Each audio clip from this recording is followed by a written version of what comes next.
The finish was awful. Nearly 3 years of fighting, and he loses to the thing that he tried to win for 2 years. That is the finish?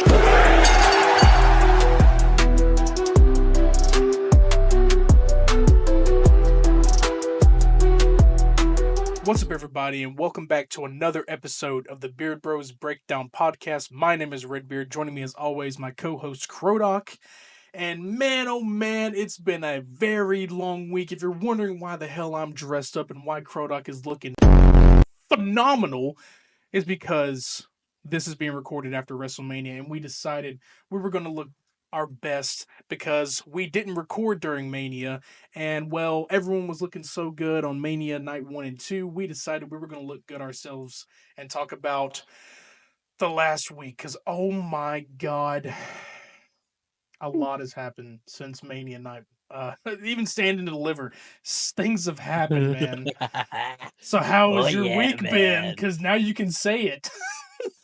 My week has been the best and one of the most exciting, intense weeks of my life, and also one of the most draining, weeks of my entire life. So much wrestling content to be consumed, dude. You don't even have to watch it all. I do. You had I have 3 to watch PLEs in one weekend, thing. and then Raw after Mania, and then NXT. That's 5 different shit going. Even with SmackDown, that's 6, and then Hall of Fame was like 7. But yeah, we're here to talk about a lot of that, like the SmackDown before Mania, Mania night 1 and 2, Raw after Mania, NXT, even Stand and Deliver, Hall of Fame. There's so much shit we're talking about that we're either going to have a 3-hour pod or we're going to pack it into a 2-hour. Whatever, it doesn't matter. We are still feeling the effects of the past weekend and even half of this week. My work week flew by fast. Crazy. I'm already off for the weekend. Let's go. Let's go. And Ben, we have a lot to we could just jump right into it if you want, because like we have so much shit to speak about, but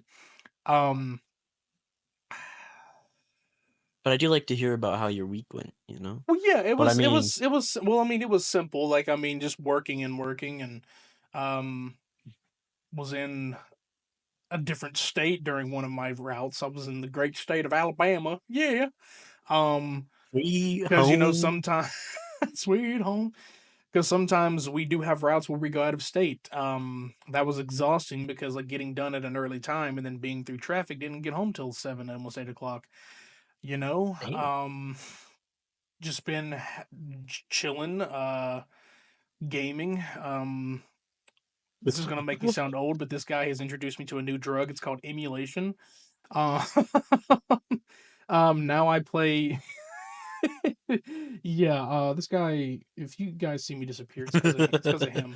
No, but I mean, I've just been chilling, having fun. Had family down for like the last 2 weeks. They left. Missed them, but been kind of like on a hiatus from streaming. But now we're getting back. After this pod goes up, I've already done a stream, possibly returning back to Batman, and have a few plans coming in the future for some game content, some adding more to this channel as well. There's some like old games that like I want to review and stuff and talk about. Some new content coming out for the I Am RedBeard channel. But yeah, that's pretty much my week. But besides wrestling, well, wrestling was your whole week. Did you have anything else? Well, I guess I did discover the gift of Elden Ring.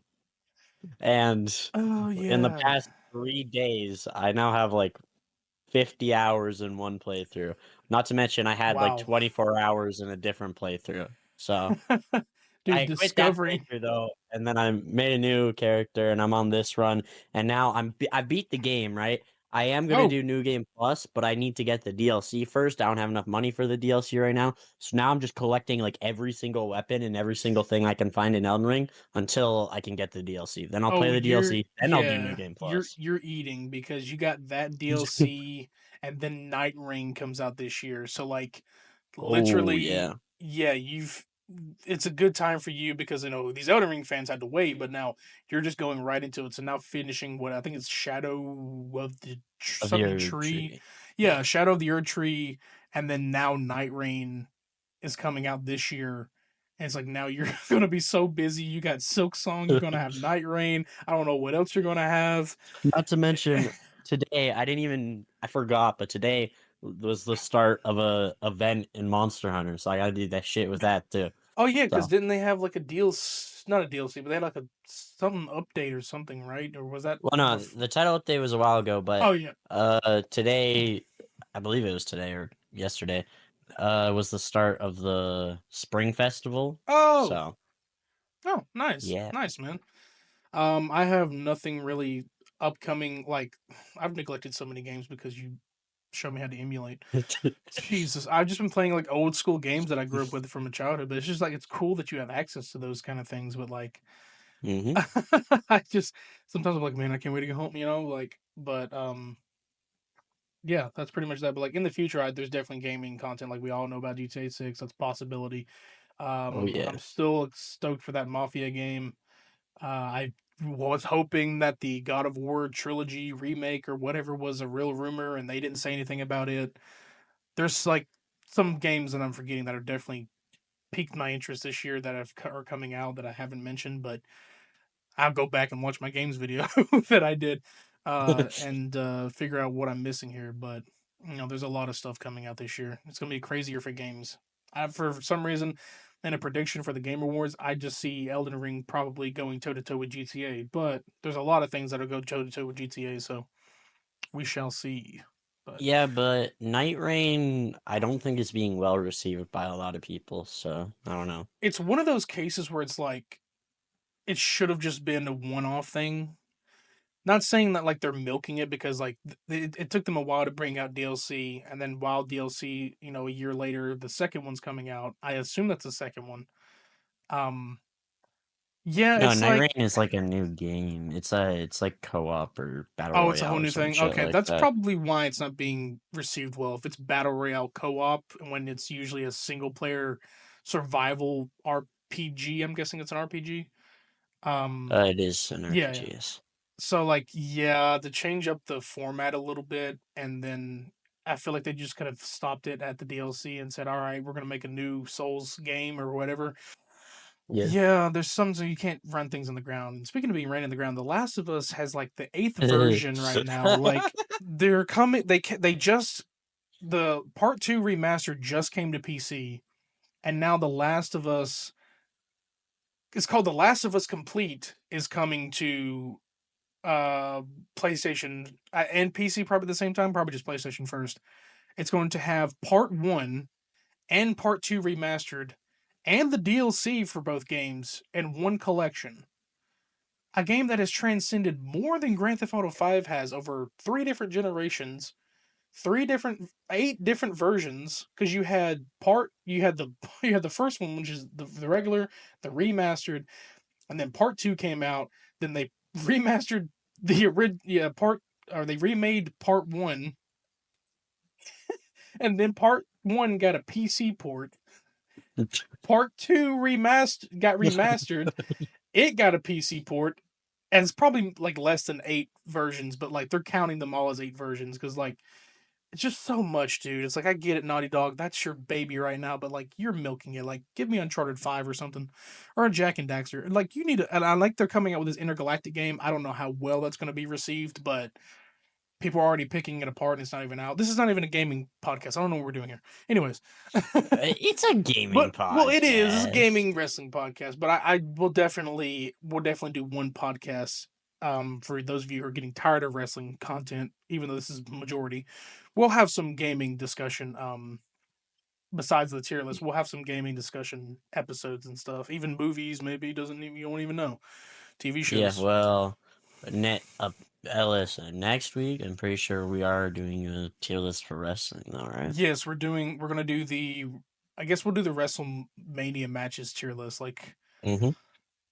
I mean, depending on if how we rank these, today. But I mean, yeah, well, we could talk about it because I mean, I don't know if they want to hear 2 weeks of us ramble about WrestleMania, but I mean, we'll figure it out. Yeah. Yeah, but so I guess we'll go ahead and get into it. We mainly have discussion for like Mania and Raw after Mania. He has Stand and Deliver and NXT.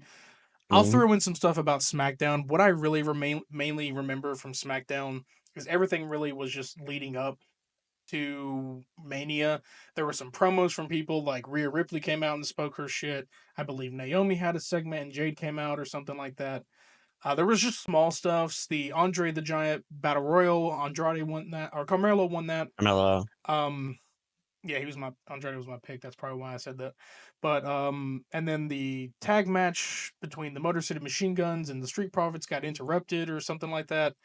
And then instead of giving us a Mania match, they push it to this coming Friday. It was the stupidest decision ever. Even the crowd hated it. And then I believe Ray Phoenix faced someone again. He faced who? Shinsuke? No, no, no. He was in the No. Battle Royal. My bad. Okay. Yeah. Um, and then the Cody Cena segment, which I was surprised Cena was there because people were saying that he wasn't gonna show up until Mania. But luckily it was in Vegas, so he was there. Nice segment. Um, got a little. The crowd booed Cody this time. Wow. And we can't wait to Yeah. talk about more about that because there's more booing later on. And then like it flopped back and forth, and like my jaw was dropped because like they're booing Cody. What the fuck, you know? So, but that's pretty much my SmackDown. I can jump right into Mania and I can lead with it since I have the notes down. But if you had anything else for Yeah. SmackDown, I don't remember shit about SmackDown, because it went but right into I Mania, do. dude. No, but I want to talk about the Hall of Fame because I was after Yes, the SmackDown. Hall of Fame. We did watch the Hall of Fame, and my God, don't ever do that shit again, WWE. Don't make that shit at Oh 1 my a.m. god. Eastern time. I get it. It's like 11 or 10 o'clock y'all's time, which it probably will never happen again since they'll be probably somewhere else next year. They're going to be at, what are they going to be at next year? I done forgot Uh, where they're going to be next year. They announced where 42 is going to be, but I forgot. yeah. Yeah, can't even remember. I don't know if it was Washington or what. I don't. Orleans, New New Orleans. It's New Orleans. Okay. Orleans. Yeah. So yeah, it'll be Eastern time this time because I believe New Orleans is.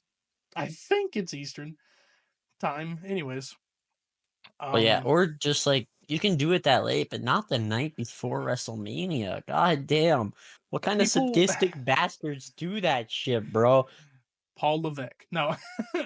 Yeah, he did. He had an hour and 7 minute long speech. Listen, I love you, Trips, but an hour and 7 minute long speech, Unc is yapping for real, bro. Like, what are I we will tell you like? this right Come now. on, No man. disrespect to the lineup this year, but this lineup this year was just very, very strange and very, very awkward.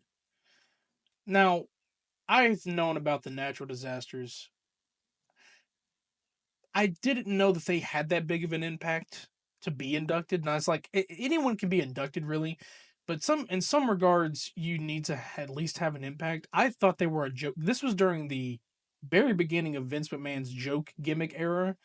Like this was during the time of what's what was Kane's gimmick when he was a dentist? He was Dr. Yankovic. Yeah, Isaac Yankem. Like this was during his Oh time where he yeah. was making these weird gimmicks. There was a dude who came out with a plunger. There was like Brutus the Barber Beefcake, I think, or something like that. Like you've never heard that name before, but yeah, it was a dude. Uh, But like just weird gimmicks. Yeah, I think Giant Gonzalez was during that time, and the only really one that stood out during this time was Undertaker and Vader. But like these gimmicks were just so weird. These guys were a good tag team. They were big dudes, but it's like I didn't know if they had that much of an impact because I've heard of Typhoon and Hurricane. I keep saying Hurricane. I've been saying Hurricane since, dude. Where is Hurricane? Anyways, Earthquake. Um, and I didn't know one of these dudes was still alive. I thought they were both at least past. Because people know with age, being that big doesn't really, let you lead to a long life. But I believe Typhoon was still alive, but Earthquake was the one that passed. Um, but I mean, they had a nice. Like I look back, they had a nice speech. He had his family there. They had Hurricane, Earthquake's family there. With Typhoon. It was really nice to see. but just like the way they had the lineup, like Triple H was at the very end, and then it felt like they didn't have any spots left. Like they got Lex Luger in there. Congratulations to him, he deserves it. But like they inducted an immortal moment, which is like a match that like one of the best matches of all time, I would assume. But it was You WrestleMania haven't seen it? 13. No, I've seen it. No, I've seen it. I'm saying like they've never like done that before, but they had inducted a match into the Hall of Fame as an immortal moment, which was WrestleMania 13, Bret Hart versus Stone Cold, regarded as one of the best WrestleMania mania matches, main event matches of all time. Shawn vs Undertaker is better, but Shawn I versus Undertaker digress. is all, yes, but like they just didn't have much, so pretty much it was an excuse to give Bret his second ring, and Stone Cold probably his second ring. It was a nice gesture, but it just didn't seem like they had enough people to Oh no, that induct. was Brett's third ring. Okay, Brett's third He's because the first person to have 3. he was. Oh yeah, Hart Foundation and Bret Hart. Okay, yeah, Yeah. I forgot the Hart Foundation was inducted.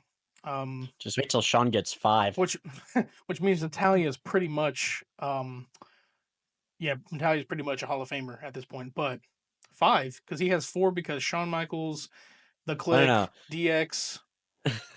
I mean, yeah, I feel like eventually he'll have 5. I What's feel the like other 2? Shawn.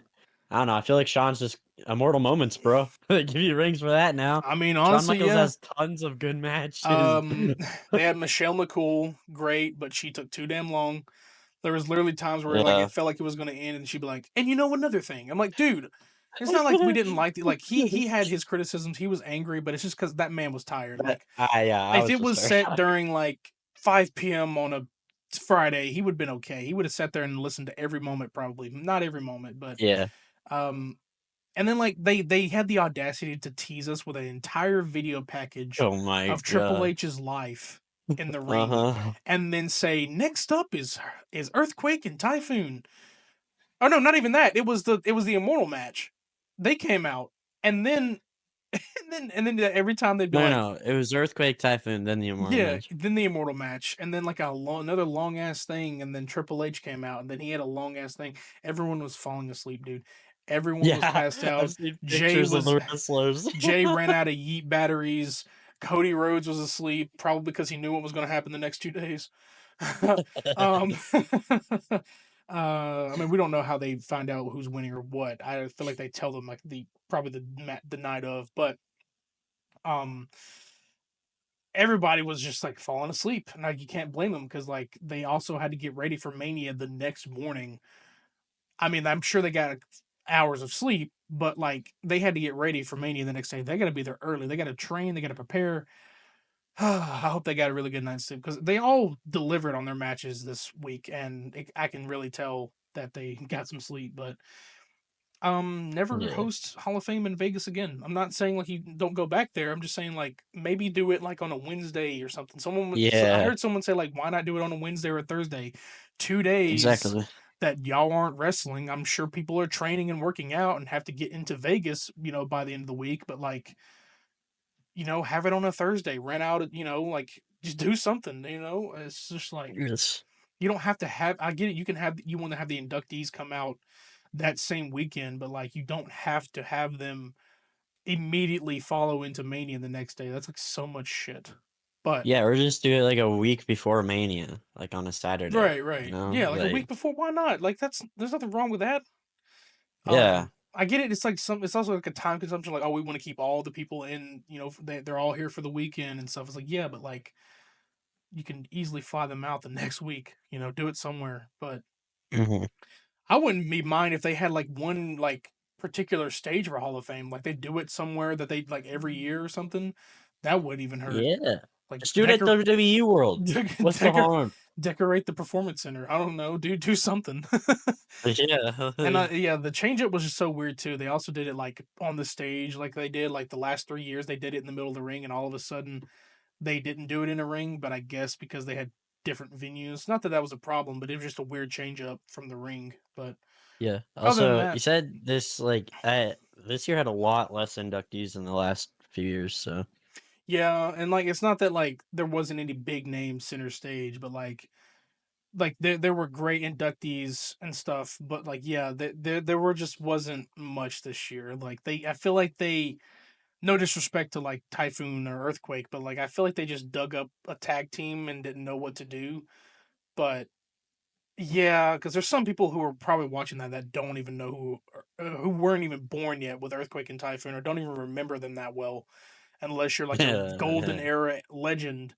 You know, I'm pretty sure I would even assume that some of the people who currently are wrestlers right now don't even remember them. You have to get your history, but there's sometimes there's names that like go out your ear and you don't even know. So, but congratulations to all of them. I would say that they're in the Hall of Fame, Yeah. but it was definitely, no pun intended, a snooze fest because we were literally tired. But I had to go back and watch Yeah. them because Triple Same. H is his speech was emotional because he brought up his health scare and everything, and yeah, it's definitely emotional, and he definitely deserves it Yeah, again. emotional, but still too damn long. Yeah. I never thought I would live to see the day where I saw a speech longer than the guy who plays Kratos from God of War's Christopher speech Judge. at His the was Game literally, Awards that yeah, one his time. wasn't even that But long. It I was 8 minutes. saw 2 that night. I saw 2 speeches that were longer than that. Yeah. Michelle, God. it's not even that. Even Undertaker's pre-speech before Michelle came out was long. It's like, all Oh right, my god, yeah. cool, dude. You're the phenom. I know. Love you, but like, get out. Anyways, Ugh. guess we'll jump in. Well, I guess since it happened before Mania, do you want to jump into Stand and Deliver? I sure will, because I'm gonna tell y'all something right now, okay? I'm gonna tell you all something right now. Stand and Deliver was better than night 1 of Mania overall. It stood and delivered. Damn right. Like, Oh, night 1 of Mania had some stinkers. Stand Deliver had no stinkers. It was good throughout the entire damn show. Nothing bad about it. So, it started on the pre-show, which I wasn't watching, so I didn't think we had a wow, pre-show match, but we did. they got a pre-show match and Mania didn't. Okay. Yeah, I know. So, yeah, it was the pre-show match was Gigi and Tatum versus the other tag teams, whatever, for the number 1 contenders for the tag titles. Gigi and Tatum won. I got really excited. I love Tatum. Tatum is life. Tatum is love. Um, but you know Man, what? you said that last episode. I'm remembering you said that because I had to edit it. Anyways, I'm keeping that in. Like always. Yep. Can you And guess his favorite then female? Well, he already said it. He's yeah. already mentioned it before. Anyways. Well, no, my favorite female wrestler is Io Sky, then it's Yes. Tatum Paxley, then it's Tiffany Stratton. Those are my top 3. And if y'all disagree with that, go to hell. Anyway, uh, the All first right. the opening match of the actual show was Ricky Saints versus Ethan Page for the NXT North American Championship. I'm be Ego. honest, I don't really remember this match too much, but it was good. It was a good match, so that's all Yeah, I I know the remember. match. I know the match results. I just like I didn't. Let people. I don't hate NXT. I don't have a dislike for NXT. It's really hard for me to watch it, but we had already planned a watch party for Mania night 1 and 2, and man, I'm telling you right now, I would have been burned out spending so much time with this guy. Okay, I'm not saying I hate this man. He's awesome. He's great. He's fucking cool. It's me. He's a great person to game with. He's the best damn podcast co-host I could ever ask for. I'm done glazing anyway. um, but dude, social battery is a thing. I know everyone has one. Yeah. So like, I didn't watch not just because like I didn't want to watch. It's just like I was already going to consume so much wrestling content that week. I decided not to. I knew he was going to watch regardless. So like, but I did look at the Yeah. clips and like see the match results, and the kind of our small predictions I was mostly right on. I think the only ones that we weren't right on, which we'll talk about, is Fraxium. I think that's the only Yeah. one we didn't get right on. But um, yeah, I was just really Yes. burnt out. I didn't want to burn myself out, so I like took a break from like Stand and Deliver. But he sees it. He's seen everything pretty much. Yeah, because at the end of the day, this is what I live for now. So this is Welcome all to the I'm podcast. worth. Yeah. Okay. All right. Well. But Yeah. but yeah, so Ricky Saints won, obviously, and yeah, nothing. I don't know. It was a good match. That's all I really have to say about that. And then it was this. Okay, so it was Hank and Tank versus Fraxium, and I went into this like, there's no shot Fraxium loses, no shot at all. And I was like, this is gonna be a decent match, dude. when I saw that match, I was like, oh shit, this is my favorite match of the year. This match fucking cooked. And Hank and Tank actually won, which was crazy. I was not expecting that. But I think, listen, I have a theory. Fraxium goes to Raw soon. I think they go to Raw soon I because like that idea because I saw that promo in the backstage where they're like, "Oh, what do we do now? Where do we go?" And I was like, "Well, New Day just won the belts. Sorry, we're already saying that before we even get into Mania, but we do have new tag team champions.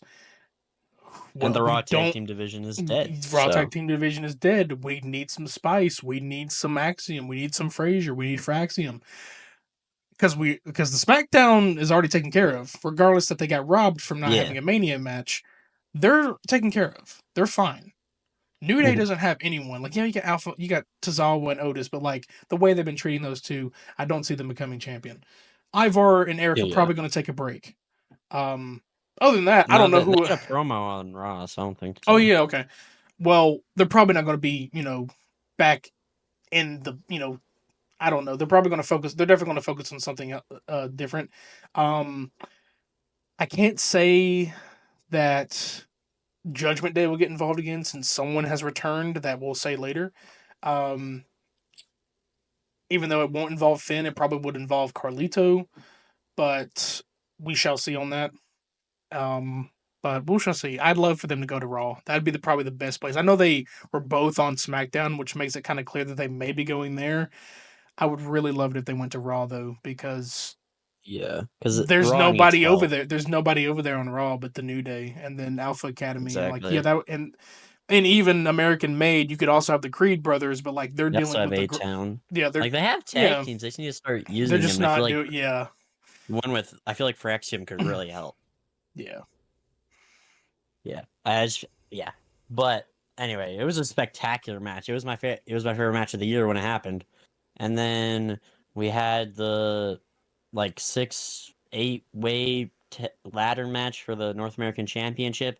And I honestly did not see this coming, but Sol Ruka won and is now the North American champion, That's right. which shocked me because her and Zarya are like a thing right now. So I was like, oh, okay. But yeah, because they're a tag team. So I was like, oh, I don't think any of them are winning.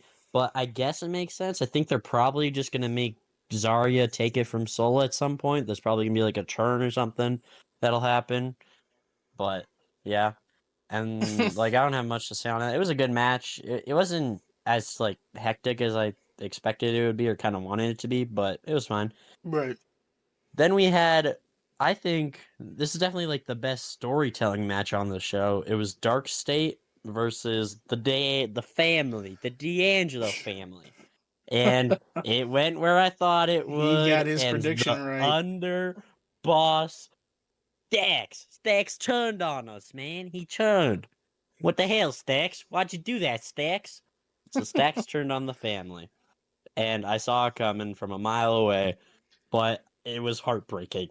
It was so heartbreaking to see. It's no They've longer been about together for family. so long, man. It's no longer about family anymore. Sad. Yeah. Rip the family. Did they show up this Tuesday and like address it or They did. like? Yeah, so I was talking about right now. Stacks and Luca met up in like this wasteland, and then they were having a Waste. conversation, and then Stacks was like, "Do you know why I brought you out here, Luca?" And Luca was like, "Ah, shit." And then it fades to black, so I don't know what the fuck's happening. Did he like execute him? Not really. Is an I don't execution know. mafia I don't style? know. Oh Maybe. God. It's And just then some real Tony. murder in WWE right now. Yeah, it was like a movie for real. It felt like Breaking Bad. You know that one scene with Oh, I the saw it. Yeah, because it was in the desert. Yeah. Okay. yeah, yeah, You know, I brought you out here. Oh no. Bang. yeah. Yeah, but then Tony met Rizzo in like a hotel, and Tony was like, Rizzo, I got you a car. I got some of my guys down there. They're gonna take you to a safe house because I don't know what's happening. I don't know where Luca is. I I haven't like this heard from Luca. storytelling. It feels like a Grand Theft Auto storyline. Like It truly they're all does. like, the reality is like they're all in the ring, but like he's like, "Oh, you got to go to this hotel. They're gonna find you." Like, dude, what? I love Exactly. it. I love it. Yeah.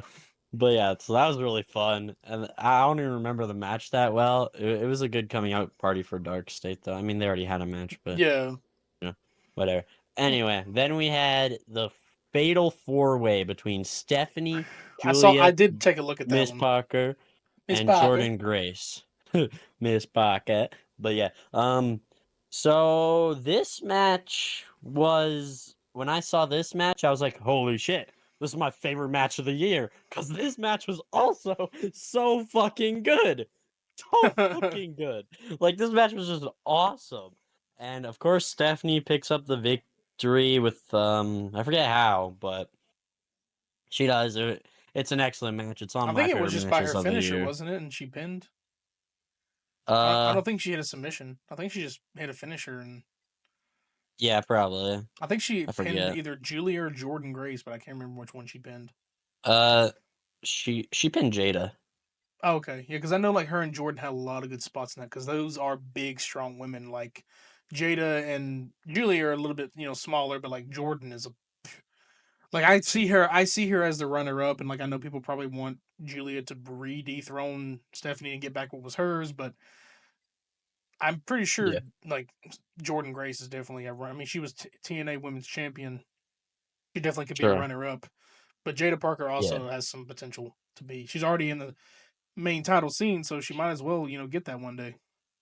yeah. I might be wrong if I am. Someone correct me, but I'm pretty sure she pinned Jada. But Mm, then we had what I think the main event, which is Oba versus Javon versus Trick, which Christ. I think is my favorite match of all time.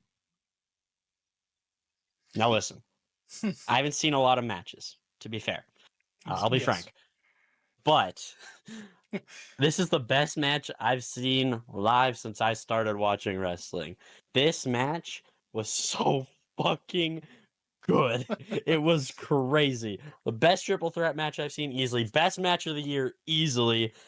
Like, it was just fucking incredible. And this is just from an in-ring perspective, because I do think there's matches that have better storytelling and better, like, big moments, hype moments. But Right. just from an in-ring perspective, just wrestling. This Wrestling. was No, those awesome. three The have had best. such a dynamic that like unlike no other, and even like whoever Oba faces, like he literally like has so much good chemistry with everyone. Like he's a big dude and literally has chemistry with like any size competitor.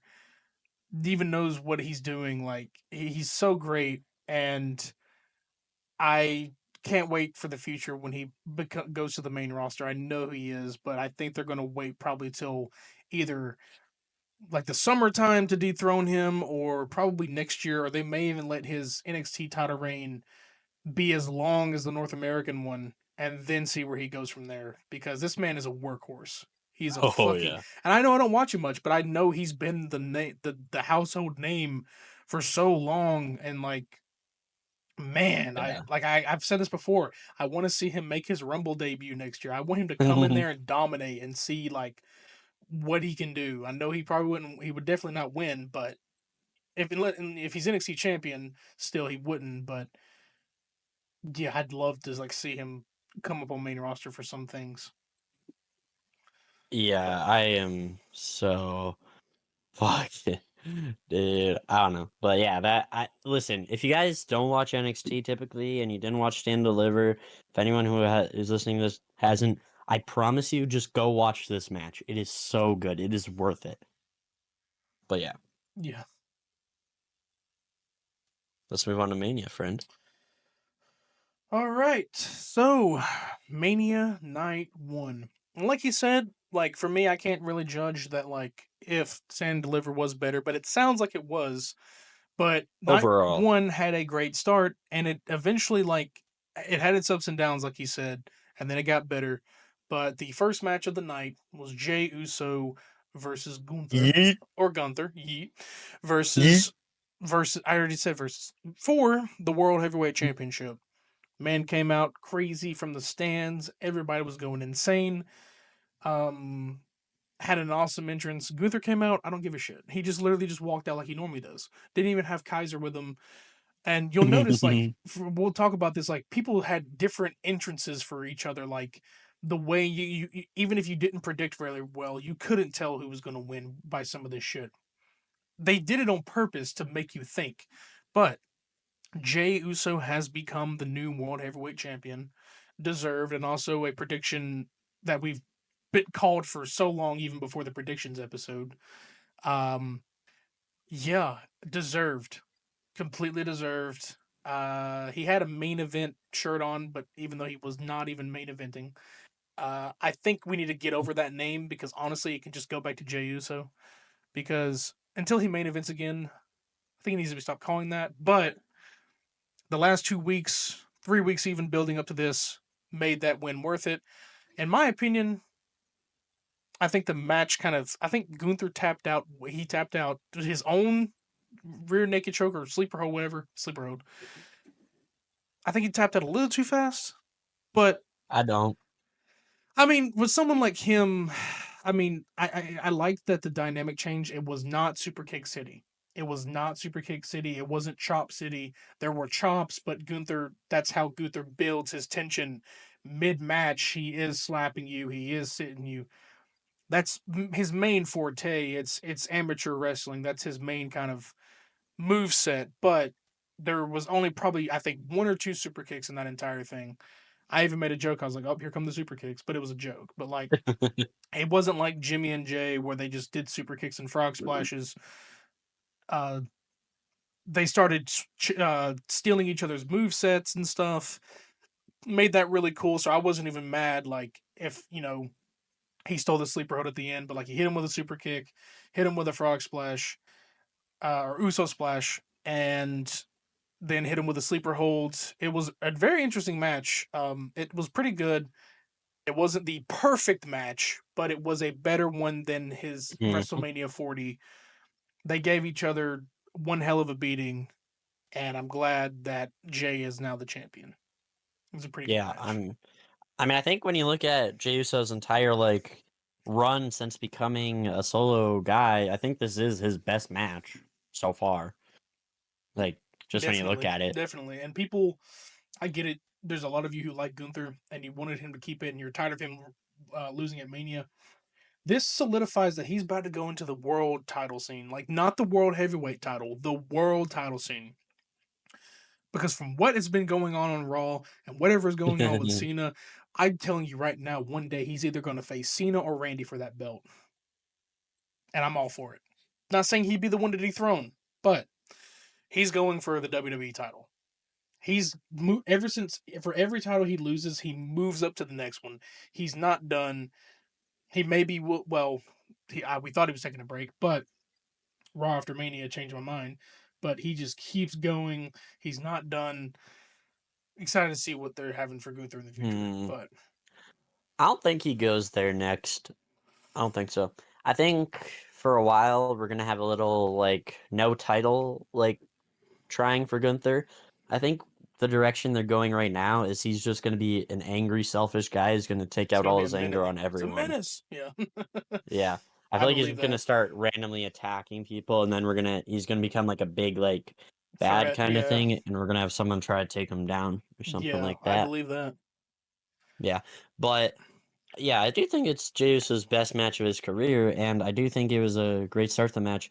And the reason I don't think Gunther tapped out too quickly is because just right before Jay put the sleeper on Gunther, he hit him with like four splashes and a spear. Yeah. Oh yeah, yeah. He did. He definitely. Yeah, I think Gunther was just ready to get done with that shit. I don't know, Yeah, just so I because like think that, him tapping out the because fastest I way. mean, well, I think he put the hold on Gunther beforehand, and then he got out, and then he put him back in it. But like, yeah, they were beating each other up in that one, so definitely, Yeah. I can understand your point there. But it was a long match; it wasn't a quick one, so like they didn't, and I didn't get bored any moment of it. Like I knew Jay was winning, but I still like enjoyed them, fighting. Definitely a culmination. And also Jimmy came out at the end. Really Oh, that scared was me so there for a wholesome. second. Really scared me there for a second that he was going to turn heel again, because the way Well, he I was was just scared that Sammy was gonna turn heel on Raw, bro. oh yeah, we'll get to that. Yeah, I just like him standing there like that, like just like, here's your belt, brother. Like looking at him like he's all about to know yeet, and I'm like, dude, don't do this. I'm like, we literally Jimmy as a heel didn't work. Well, it worked, but it didn't work versus Jay. We don't want to see that again. Yeah, But I was like, no. I'm glad that didn't happen. yeah. Same.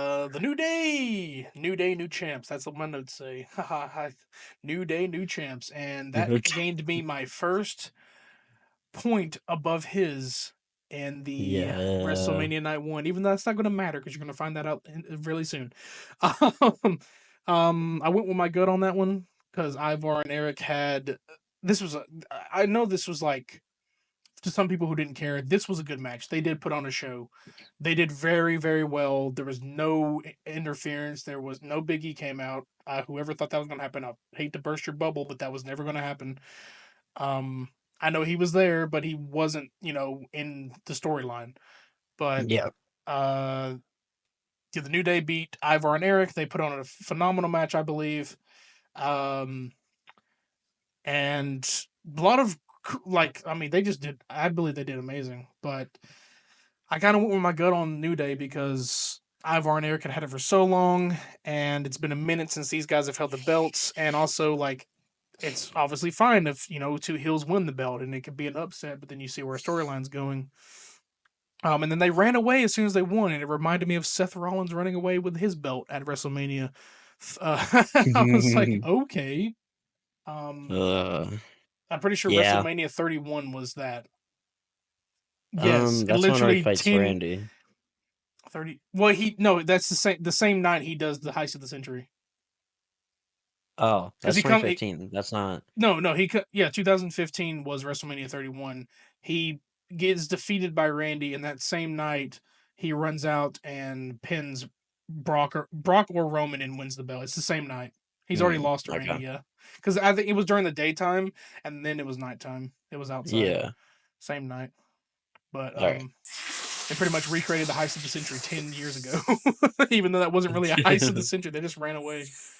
I love the Yeah. parallel, but yeah, Um.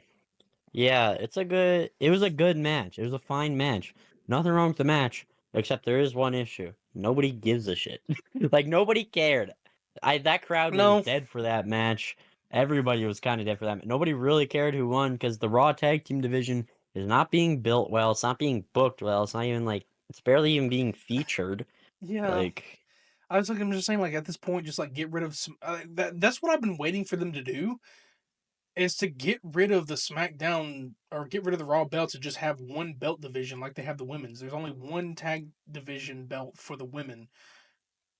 So well, that just still have ain't one going belt. well. That's how it used to be. That's how it used to be, though. It used to always be Yeah. like Jimmy and Jay are known for holding the original bronze tag belts, and they Hmm. only had one of them. The only reason they made them two different ones is because the tag team divisions for Raw and SmackDown back then were big, so they needed two belts. And then also for storyline, because hey, Roman's gonna have two belts, these guys gotta have four. So like that's the whole point of them being created. So I thought when they ununified them that they would create one new belt. I'm still waiting for them to create a new belt for the current WWE title. I thought they were gonna do that on Raw. Well, I Because think I just normally figured they out the do. issue. What's that? I think I figured out the issue of why the tag team division isn't good anymore. And why it was back then, but and the reason there's They so had many more tag talent. teams featured. They had more No, talent. no, I think they have like the same amount of talent as they do now. I think it's just a Triple H thing where he doesn't like to feature talent that he doesn't have a storyline for. He's like that. I think that's the issue. He That doesn't just is feature talent for them to have matches. Vince also did the thing kind of, but like no, yeah, most of the stuff that he has now is always his own storyline basis, and it's like if this like yeah, this can involve like if something with like Liv and Raquel, but if it doesn't need anything from the Judgment Day, it won't be included. It's like there's things that like if you're a faction or if you're this and that, and if you're not in the main storyline, then you're not going to get featured at all. Exactly, And which I'm is I gonna bring up think a point later that's for a why. Mania match that pisses me off, but it's like, yeah, it's for sure. It's like a bad decision making thing. It was like, oh, how about this? You know, Yeah. um, Like, they just need to have matches, you know? I know right, that's not, like, very I know it's looked down upon sometimes. I don't think they should do that on PLEs, but, like, if it's weekly television, just have some tag matches to have tag matches. Help build the division up. right, Have random tag team title matches. Who cares? yeah. Like, And our it- third match of the night was originally Rey Mysterio versus El Grande Americano, Chad Gable. Anyways, not Chad Gable. I'm not even going to get into that this week. Anyways, Rey Mysterio was originally supposed to face him. Unfortunately, he was injured. I cannot remember what he was injured during. Was he? SmackDown. Hope he Was gets he? better. He was in the Andre the Giant match. Was he? No, it was a tag match on SmackDown. Oh yeah, okay. He was injured during that, and Ray Phoenix A triple replaced threat him. match. Sorry. It was a triple threat match. Oh, okay. Ray Phoenix replaced him, Sorry, and 6-man tag match. There we go. all right, you I had to figure it out, find the man. right No, wording. no, I got you. Yeah. Yeah, he replaces him. And there's going to be a pattern here I'm going to be talking about where I'm thinking that like some matches had their decisions changed. I don't think so with this one, but El Grande picked up the win, which was insane because I thought they were going to like completely end this storyline at Mania, reveal But who's on. since Rey Mysterio can do it, I think they're trying to extend Yeah, it because so they I wanted guess to end with him. right with like unmasking Grande, and I could prove to the fucking world and you people and him that it's Chad Gable. But now I gotta wait. It's not. I'm going to beat you up in 2K. Anyways, I don't beat people up. Anyways, but like I just thought they were going to end it there, and then obviously he cheated to win again. He used the metal plate. I can't remember if someone came out and like distracted Ray Phoenix. Did American Made come out? No. I can't remember. Okay, I guess he just managed to cheat without, I guess, the referee being smart. But he Well, put the the metal referee was plate. checking on Rey. Yeah, he put the metal plate in his head and cheated to win again. He won. They had that little scuffle A between like, nasty headbutt, by the yeah, way. nasty headbutt from um Chad Gable. So yeah, he won. he won. Obviously it's pissed some people off. His entrances even made people like I'm like, dude, Who it's cares? sports entertainment. Stop claiming racism. They've done shit like this before. Exactly. Vince has done worse. This is clearly an angle that's been approved. As I've said again, listen to me, IWC. That has definitely been approved by Lucha Libres all around. And not to mention, WWE has acquired AAA, Hell which yeah. is the Lucha Libre organization of wrestling. I can't remember what that is. It's just a lucha promotion. Yeah, it's the Lucha promotion.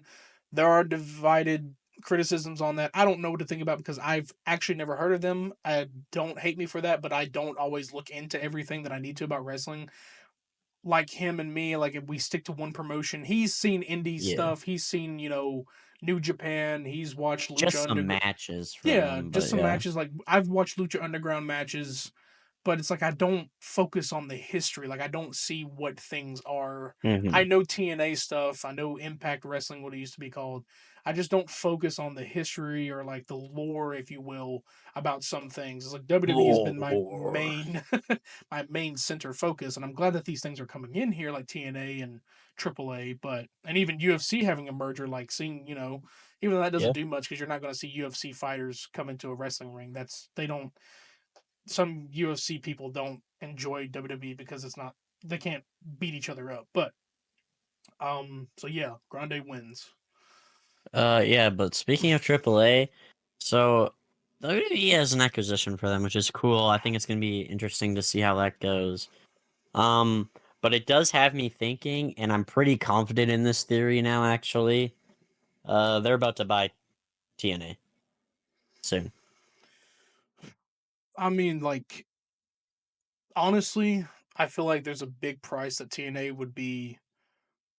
Well, you got to think about it. This it's really mainly TKO buying these because TKO owns Well, yeah, WWE, that's what I but mean. like Yeah, honestly, I feel like that could happen, but I think it's definitely happening because did you hear TNA just fired like almost like their entire staff?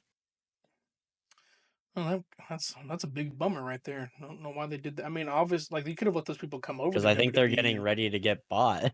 Well, That's what yeah, I guess they so. I do. mean, they could have at least. I would hope WWE hires those people because that's kind of an unfortunate circumstance for those people. Not, yeah, not the wrestlers, just like actual Oh people yeah, no, on no. I mean, the like the staff or like whatever yeah. people in the back. But like, I really would hope that like WWE takes them in. They can expand and then maybe like, you know, we start seeing that it could be a possibility. And honestly, I see it coming as well, and I'm sure they're not going to change anything around. They're going to let them do what they do. Yeah. Because I mean, TKO is going to let AAA do what they do, and everything. It's going to still be on their own promotion. It's just going to be under TKO. So like TKO is like now having a branch of like three different companies, even four UFC, AAA, and WWE, and potentially TNA. I mean, Yeah. Plus, if it happens, there could be like I mean they're already doing a Worlds Collide thing for AAA. If they yeah, acquire TNA, they might do like a main roster like Forbidden Door I'm AEW down. kind of thing. I'm down for it. I mean, AEW. That's gonna be. That is gonna. That one right Well, I there. don't think they'll do anything with AEW. I'm just saying like No. you know how AEW does their Forbidden Door stuff where they like Yeah. Okay. yeah, Yeah. they do with other companies, yeah. That'd be Like nice. a I want PLE where they fight each other, the champions. Survivor Yeah. Series Team WWE versus Team TNA. Mm. Oh, that'd be awesome, but I don't Not think and it'll not be and that. not like a war games thing, like a battle royale or like Yeah. um Or the champs versus each other of each gauntlet, brand. or even like a tag team. Like you can do an 8-man tag of like eight of your best TNA Oh, guys versus. They've yeah. done that stuff before. Like the Mhm. whole NXT invasion thing, like they had an 8-man tag or they had like a triple threat tag or something like that. But like they Yeah. could do something like that. That'd be really cool. I wouldn't mind that. I'm really excited Joe for Hendry is the this year. captain. Hell yeah, We'll get man. to him I because mean, man, we that, said that his name. that's another reason why I think it's gonna happen. Because yeah, Oh yeah. but Um, Fourth match of the night. My God, this was amazing. Jacob Fatu versus LA Knight, and the Samoan Werewolf is your new United States champion. Bob. My God, Ooh. that was an amazing match.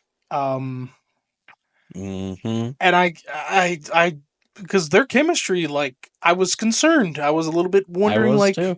I was like, I wonder how this is going to go. Like, yeah, they had their segments where, like, oh, they attack each other, they talk to each other. And I love Jacob's promo skills. I'm glad he gets to talk on the mic more instead of being the enforcer behind Solo. Agreed. Need something for them to with Solo this year. He's kind of being he's a background guy right now, but I need some more center stuff for him. But Yeah. I wouldn't even mind if he showed up on NXT and did some shit because he was killing it in NXT. Um, but yeah, Sure. Jacob Fatu, stellar match. I love the hell out of it. They first ever catching BFT, catching Jacob out of the that midair. I mean, it felt like an that shit RKO, was but obviously, wild. yeah, like yeah, Jacob tried to do the usual springboard that he does, flips in the air, gets caught with a BFT. And my God, that was amazing. Dude kicked out of it. It's insane spots. I'm telling you, an Yeah. awesome It's my match. favorite But match of the night when it happened. Like pretty, yeah. Before, so yeah, far. before we got to the main Before event, that yeah. was my favorite match. Like I was like, Same. man, it's topping everything right now, and Yeah. definitely deserved. Uh, Hopefully he's there this Friday. Could see him celebrating that. Um, could I do lead. wanna What happened?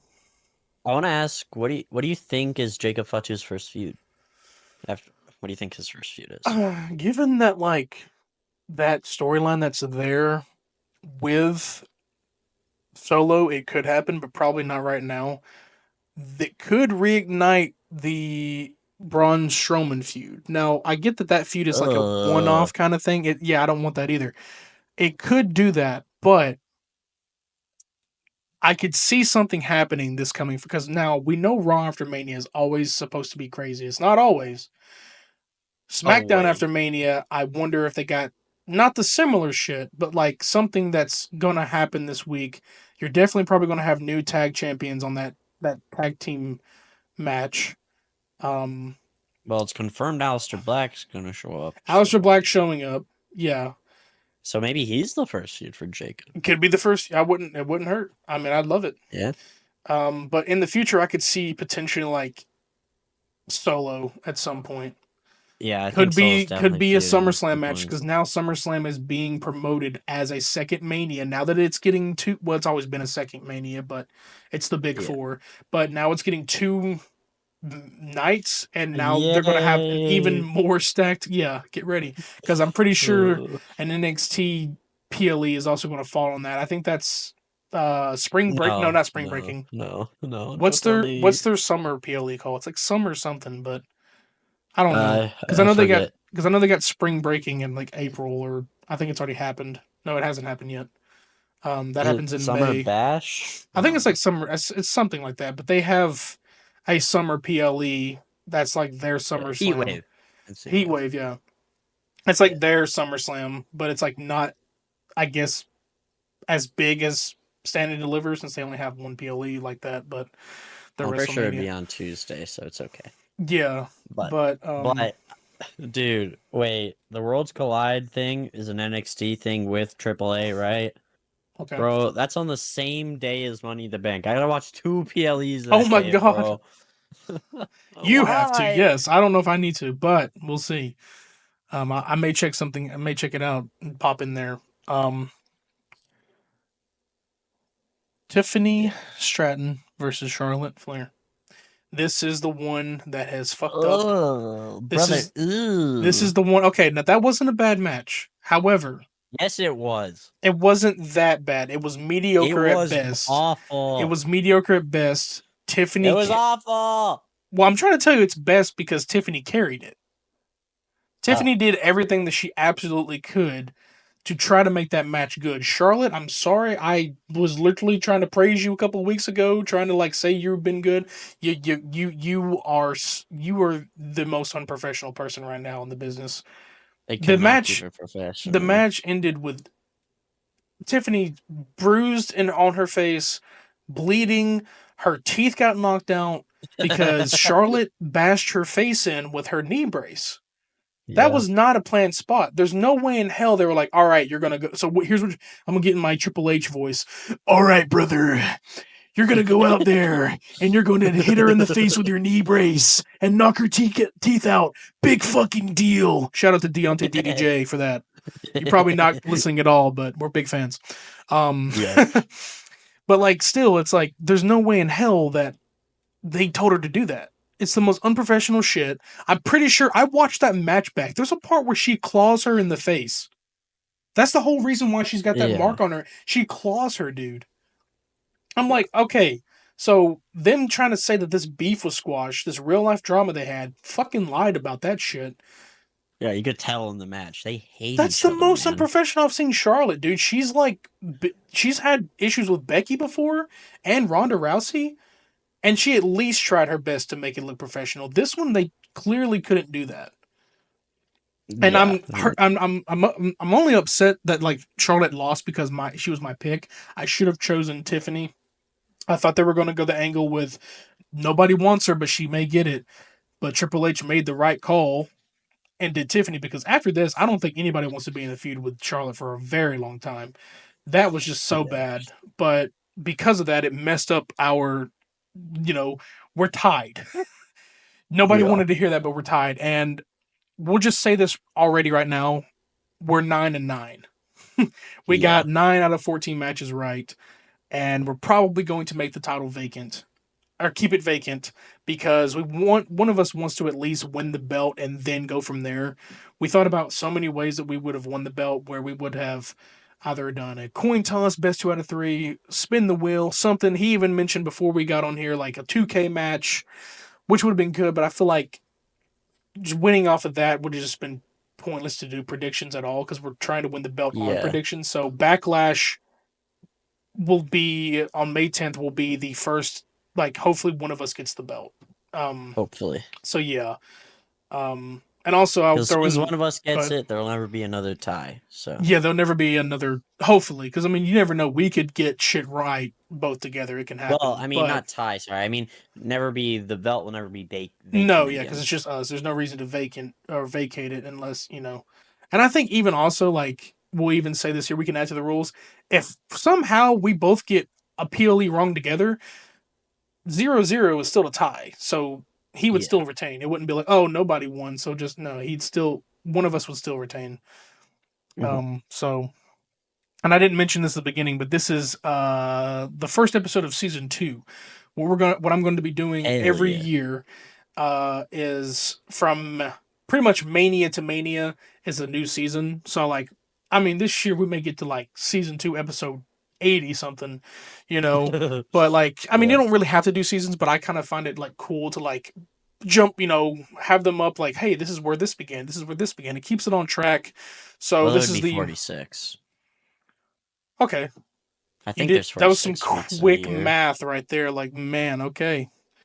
I'm bad at math, but like, yeah. But like, yeah, just like it helps it like keep stuff on track of like where things began, where things started, and also like it could help as well. Like, hey, who held the belt the longest during season 1? Who held the belt the longest during season 2, season 3?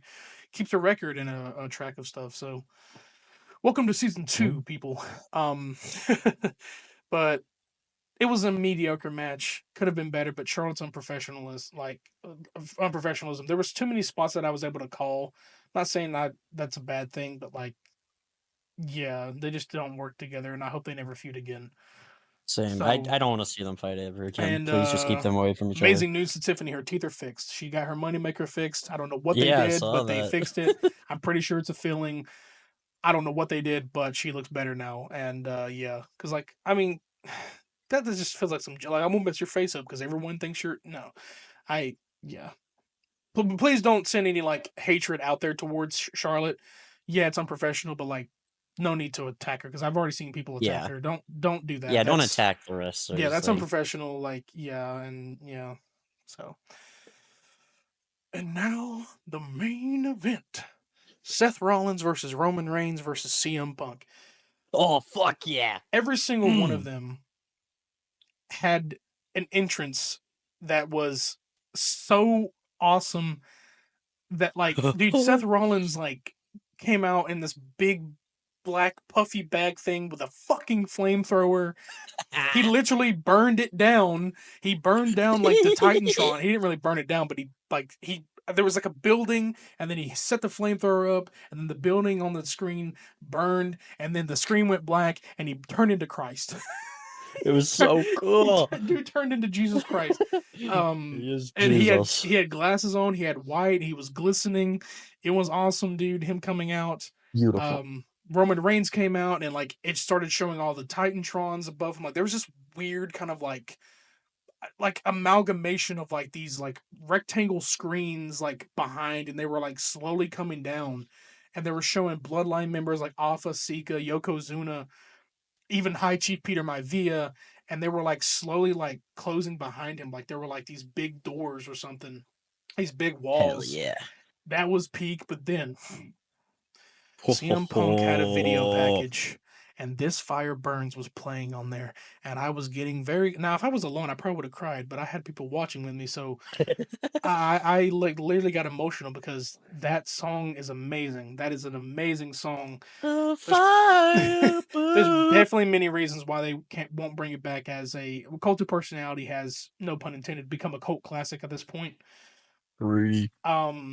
But that was in the video package. It was showing everything in the last, many years of CM Punk's WWE tenure, because now he's finally, getting a WrestleMania main event. And then following that, Living Color literally there and performs Cult of Personality in person.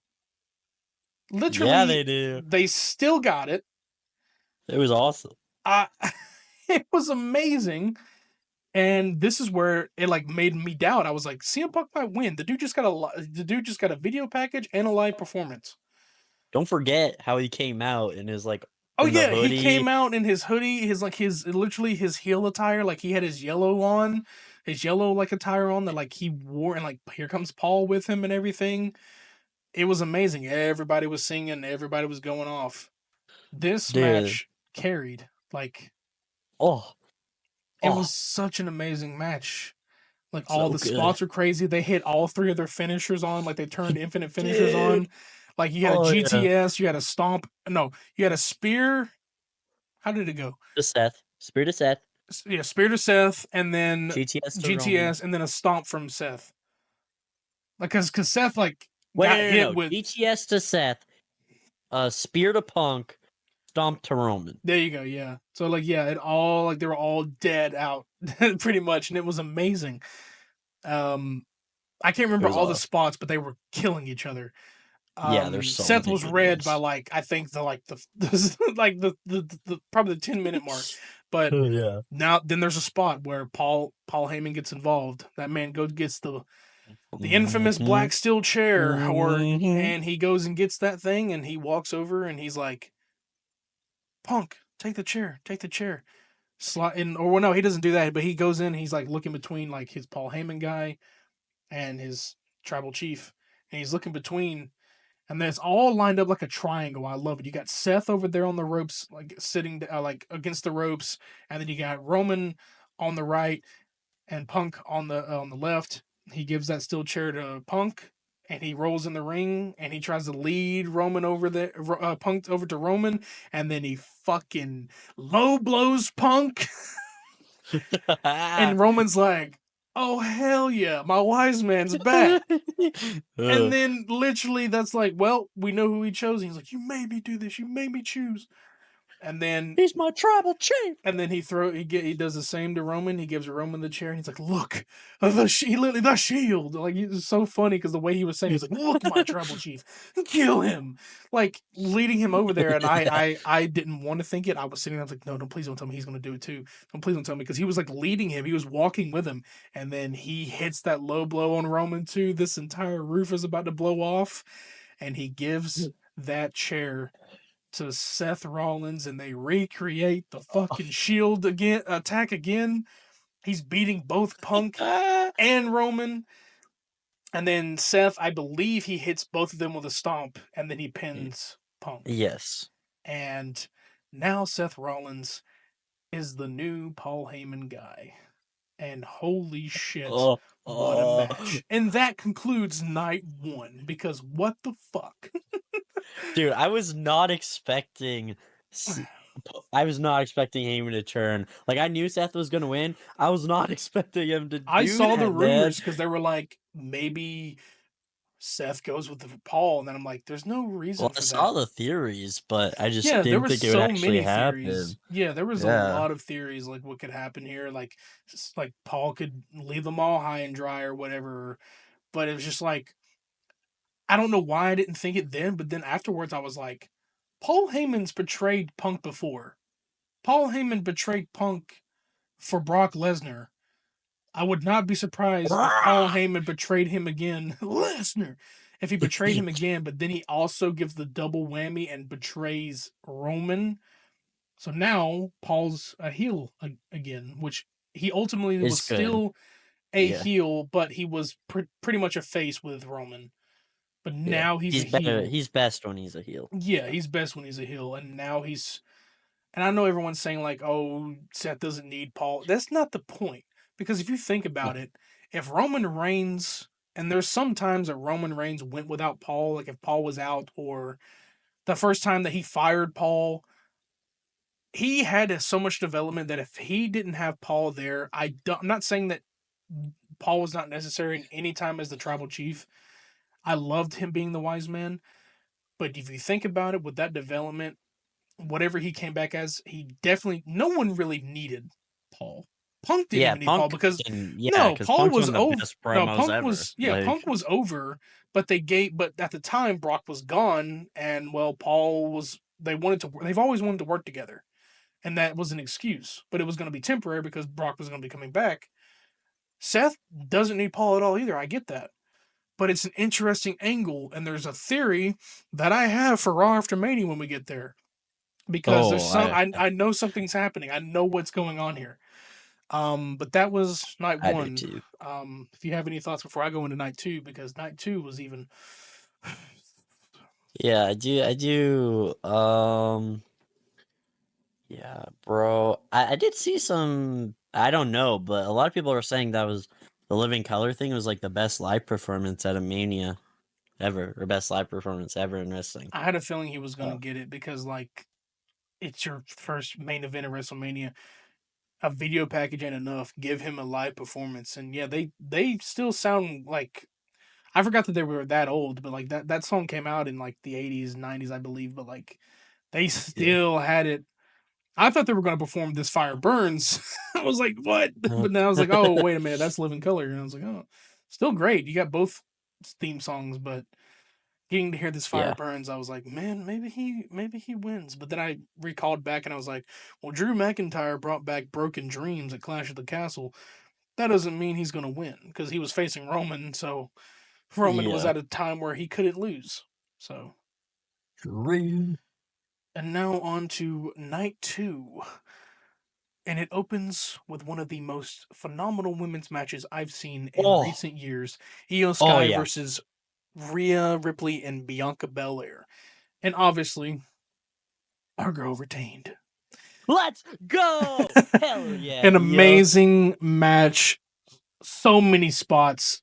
Made up for those promos, me getting tired of them shoving her out of the way and Rhea being a whiny crybaby. Obviously, like, yeah, she's the crybaby of the thing, and then them booing Bianca for no reason. Listen, man, this was a stellar match that had me literally, even knowing my predictions, I was rooting for all three of them.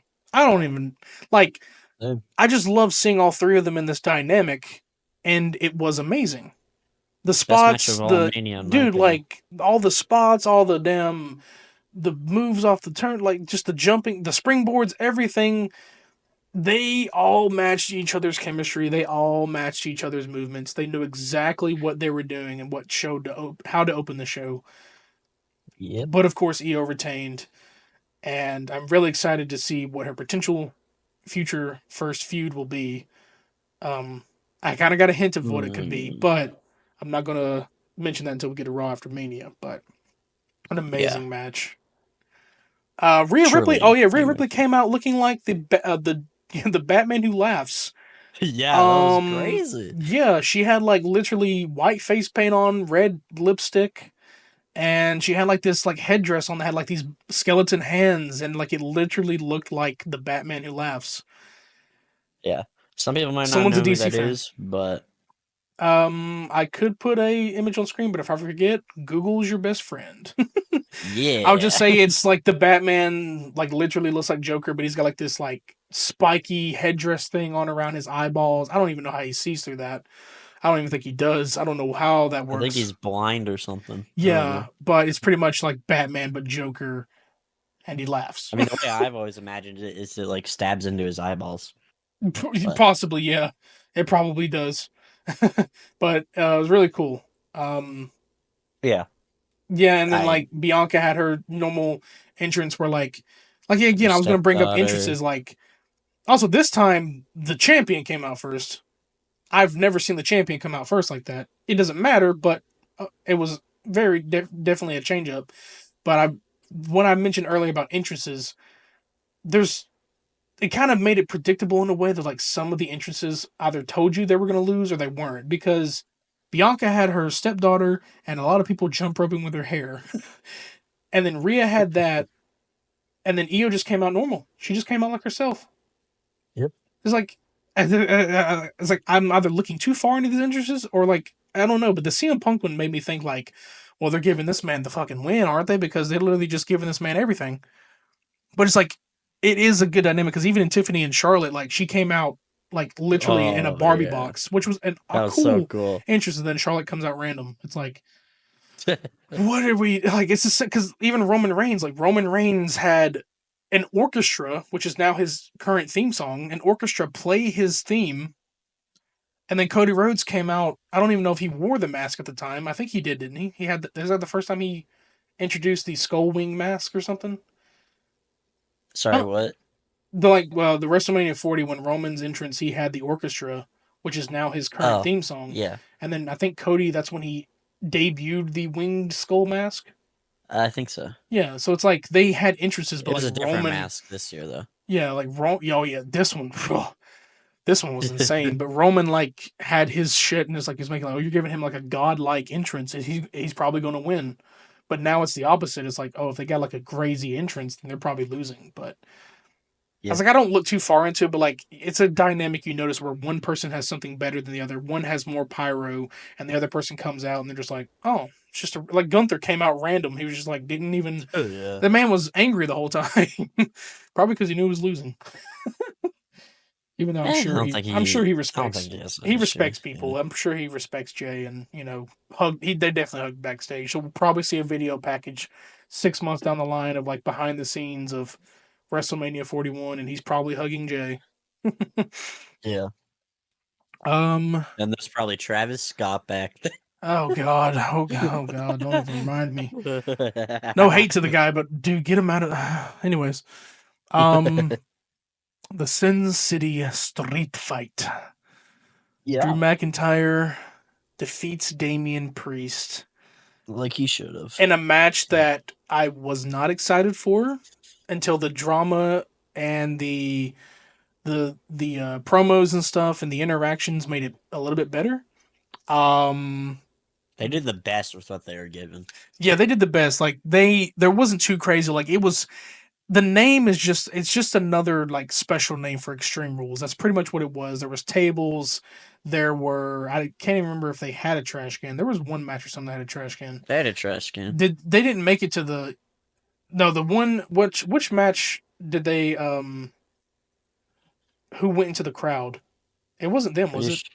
I think it was them. Yeah, I think they went into the crowd. Yeah, they went into the crowd and stuff and beat each other up that way. No. That was Jade and Naomi. They went to the crowd. Okay. Wait, no, it wasn't because they can't go in the crowd. Because that was a normal match. What match? It must have been this match. It definitely no. It was right? Seth Rollins. They went into the Seth Rollins triple threat. They went into the crowd.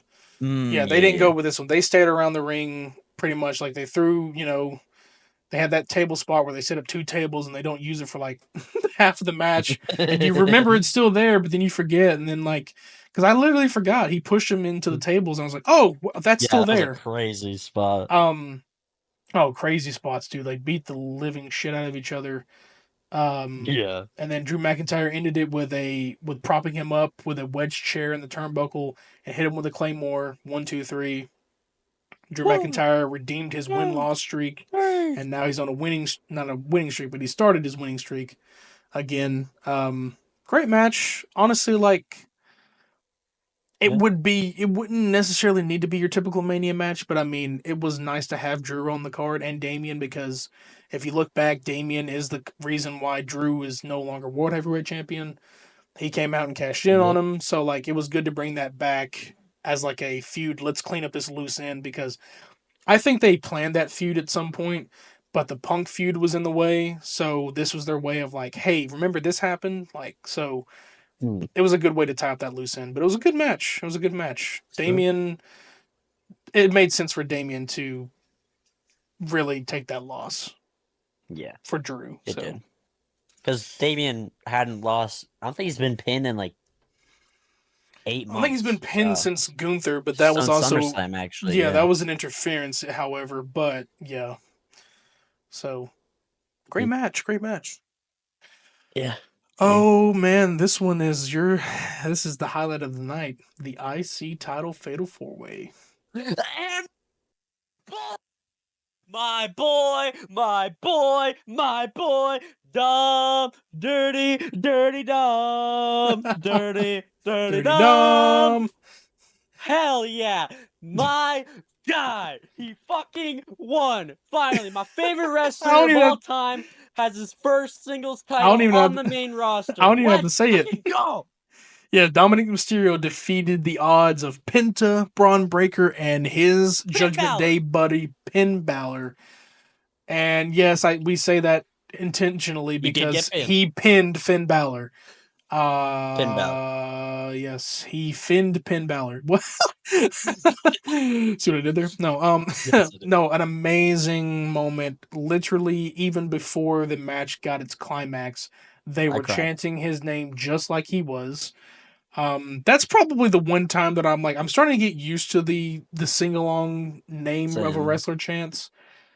I don't know, maybe I was being too selfish to gatekeep that, like, oh, only the European, but in a way you got to think about it, they did kind of take that, the American crowd. Yeah. But I'm guessing that's going to be a universal thing now. For wrestling fans, Probably.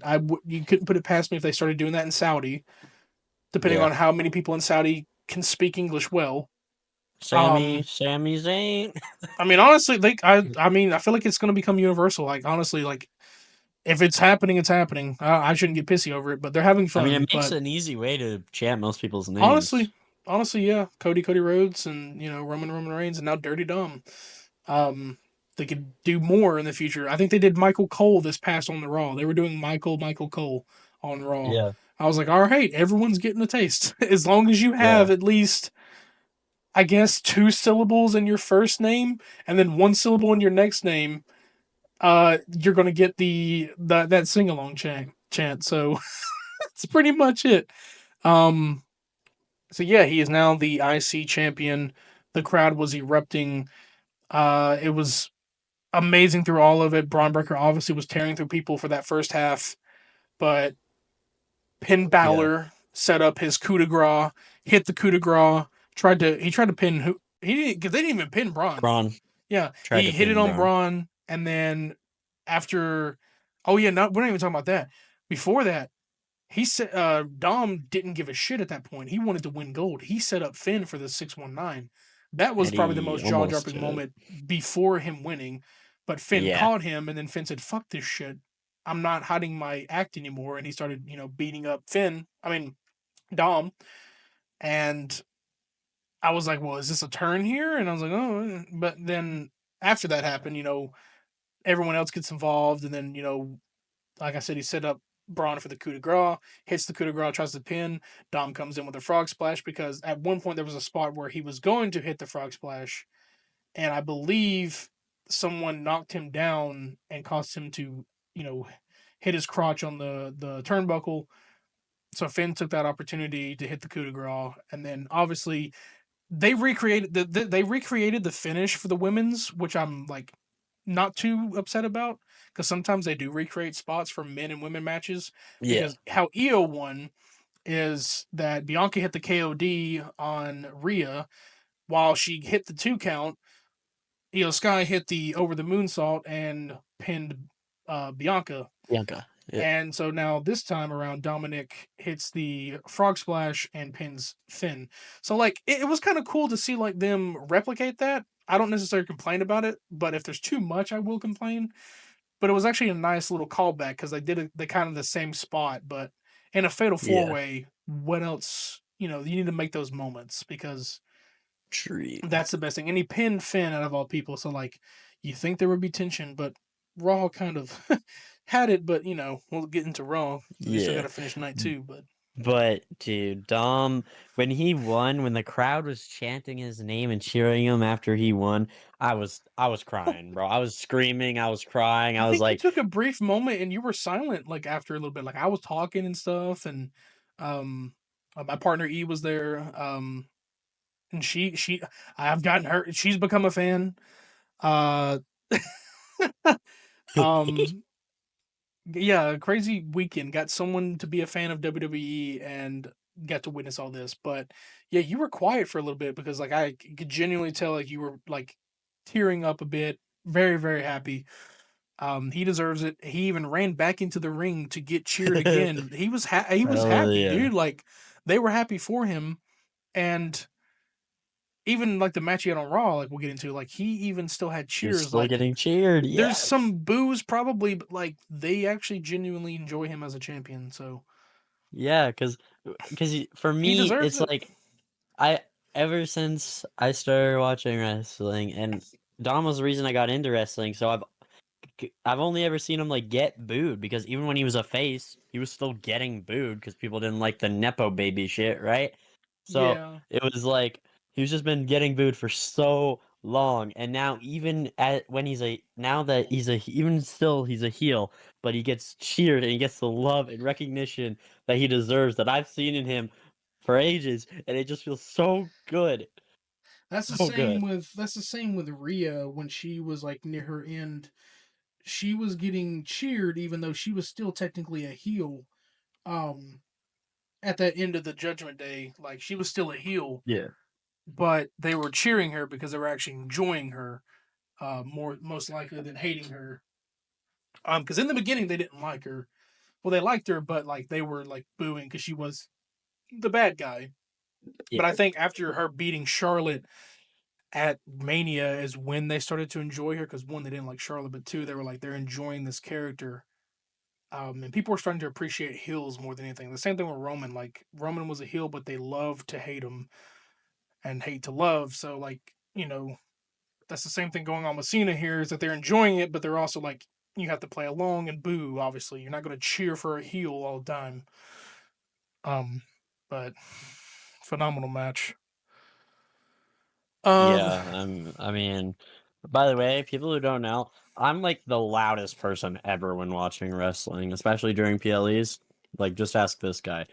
He and he doesn't even really know because he can't fucking hear me because my mic no, peaked. your mic But peaks, yeah, but I know I had to deafen sometimes during that because man, you were with the crowd and you would keep going, and I'm like, I wonder where he's gonna stop, and I would deafen, not just because like I was annoyed. I was like, well, there are sometimes when like a wrestler comes out and I do want to hear the theme song. You would sing along, but I was fine with it. But then sometimes I'd be like, I want to hear this song. Shush. But like yeah, you're a fan. It's like you're obviously doing what you do at home, but it's also Mania. Our adrenaline was rushing each night.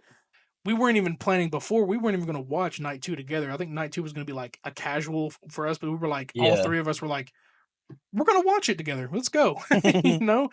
And like Mhm. we gave each other a break for Raw. We gave each other, or he watched NXT, so we gave each other a break because we knew we were going to talk about this today. I was like, all right, Yeah, we're burned out. Give each other a couple of days, and then talk about it today.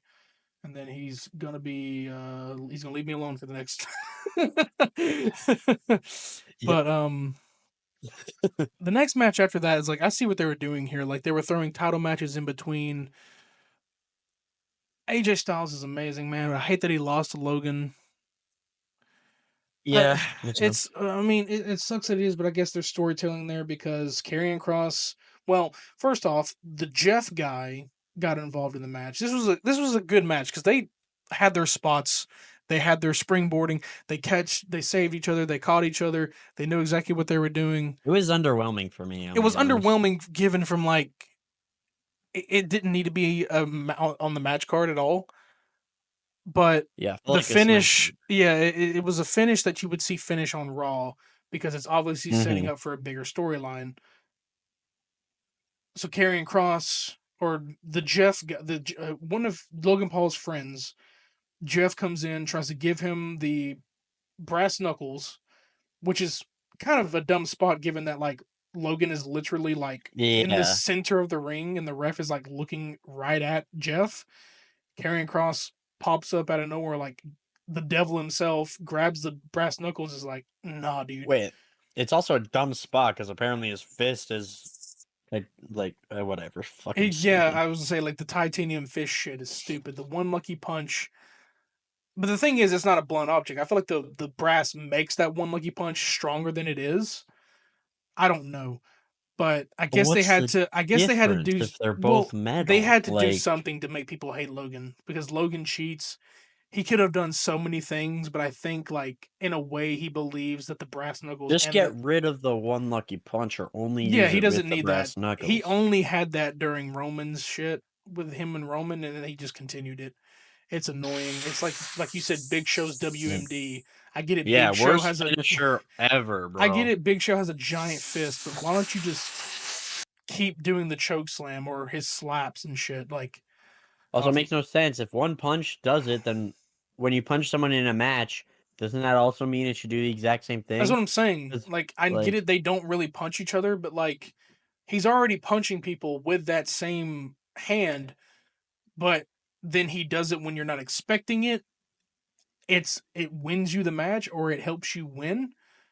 yeah, exactly. And then like yeah, I like Makes no his sense. Impulverizer. It's a good move. It's a good. And they know how to sell it.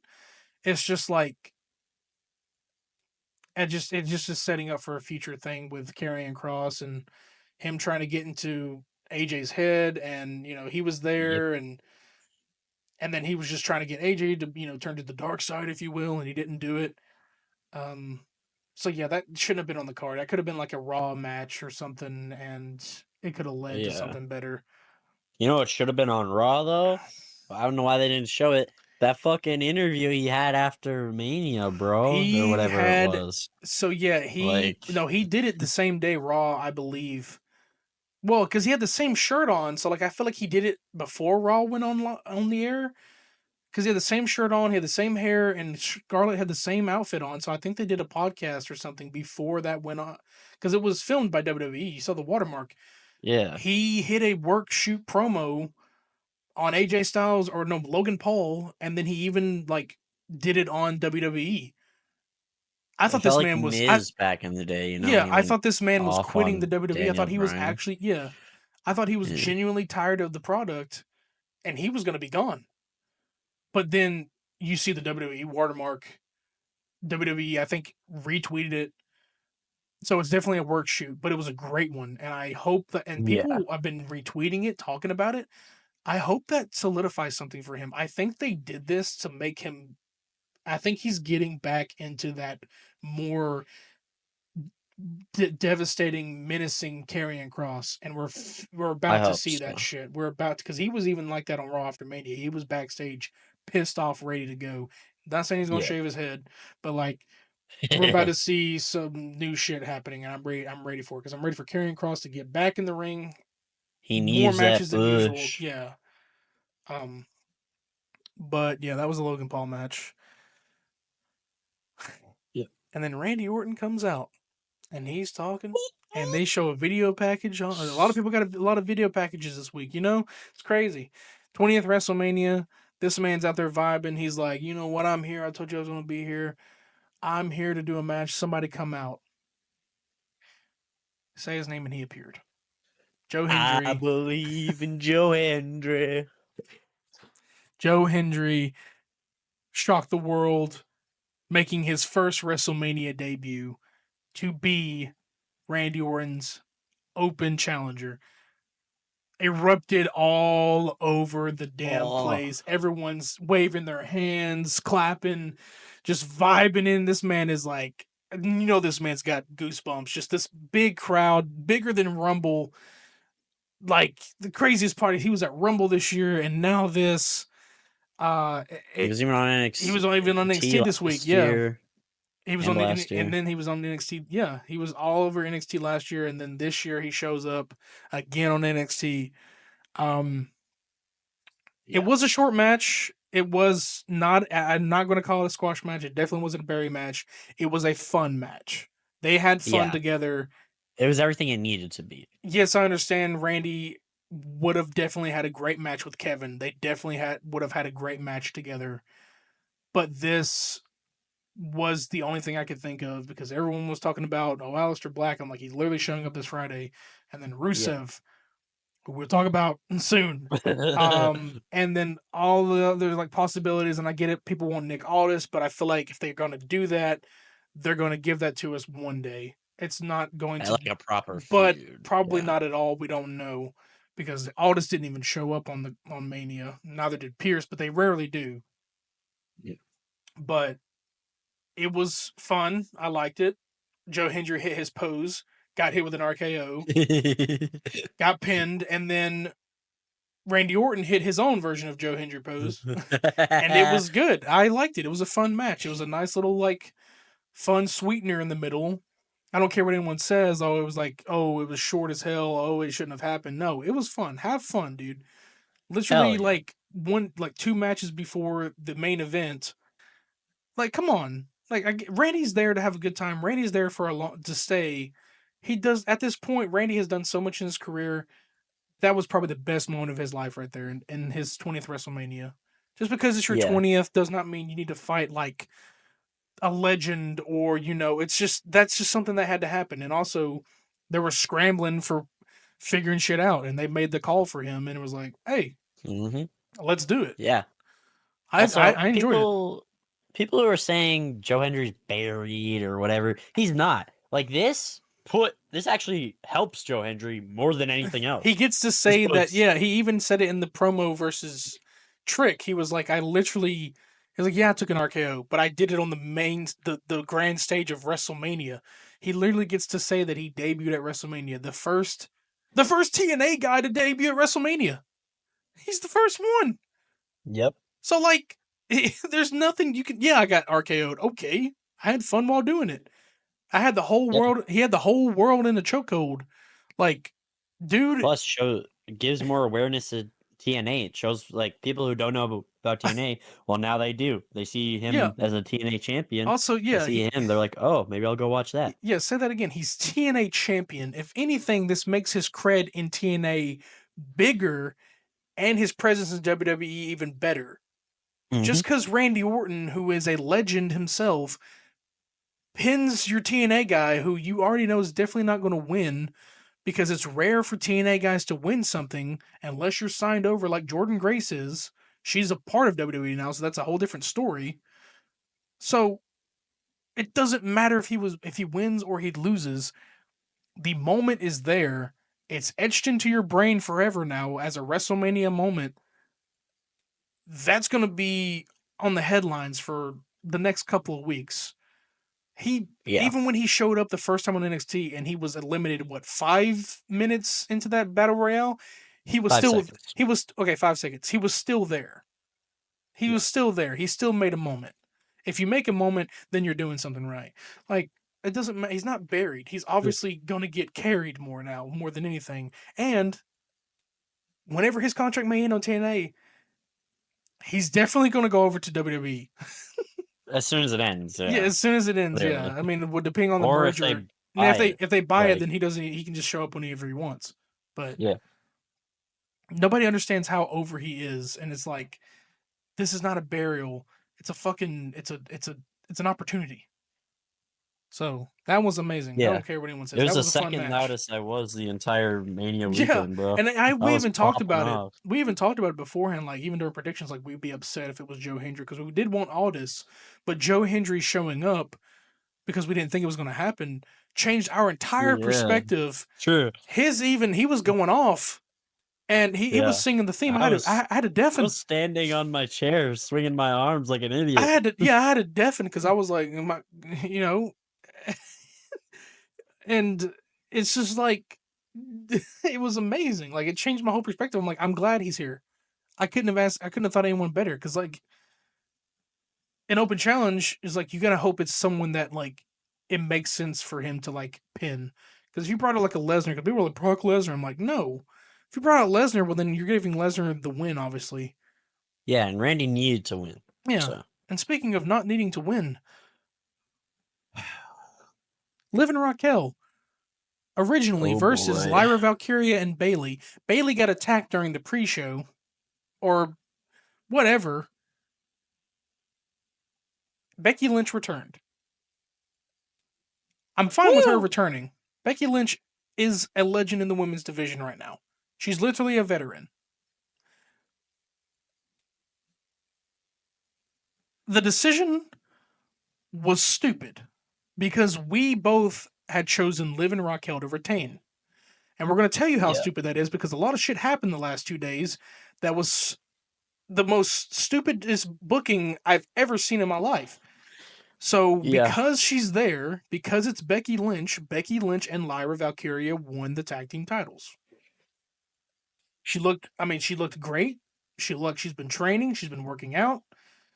Looks a little bit like, I'm not saying she was unhealthy, but, like, looks in a healthier state than she did when she left, because she was stressed and she left to, like, be with her daughter, have some mom time, but she looks great. The match was actually good. It just that had Yeah. that feeling in the back of your head where you know this is going to go. And this is one of those instances where I thought the decision has been changed. Now, Yeah. Bailey was kayfabe injured Indeed. because, and funny thing is, a interview with Chris Van Vliet just dropped with her. I know, I watched Even it. though it was predated, it's way back before the WrestleMania. I think I'm pretty sure it's before. It was before. Yeah, makes it clear that this isn't the first time there's a decision's been made on it. I think this is the most disrespectful thing to Bailey. Yeah. At least you could have had her there.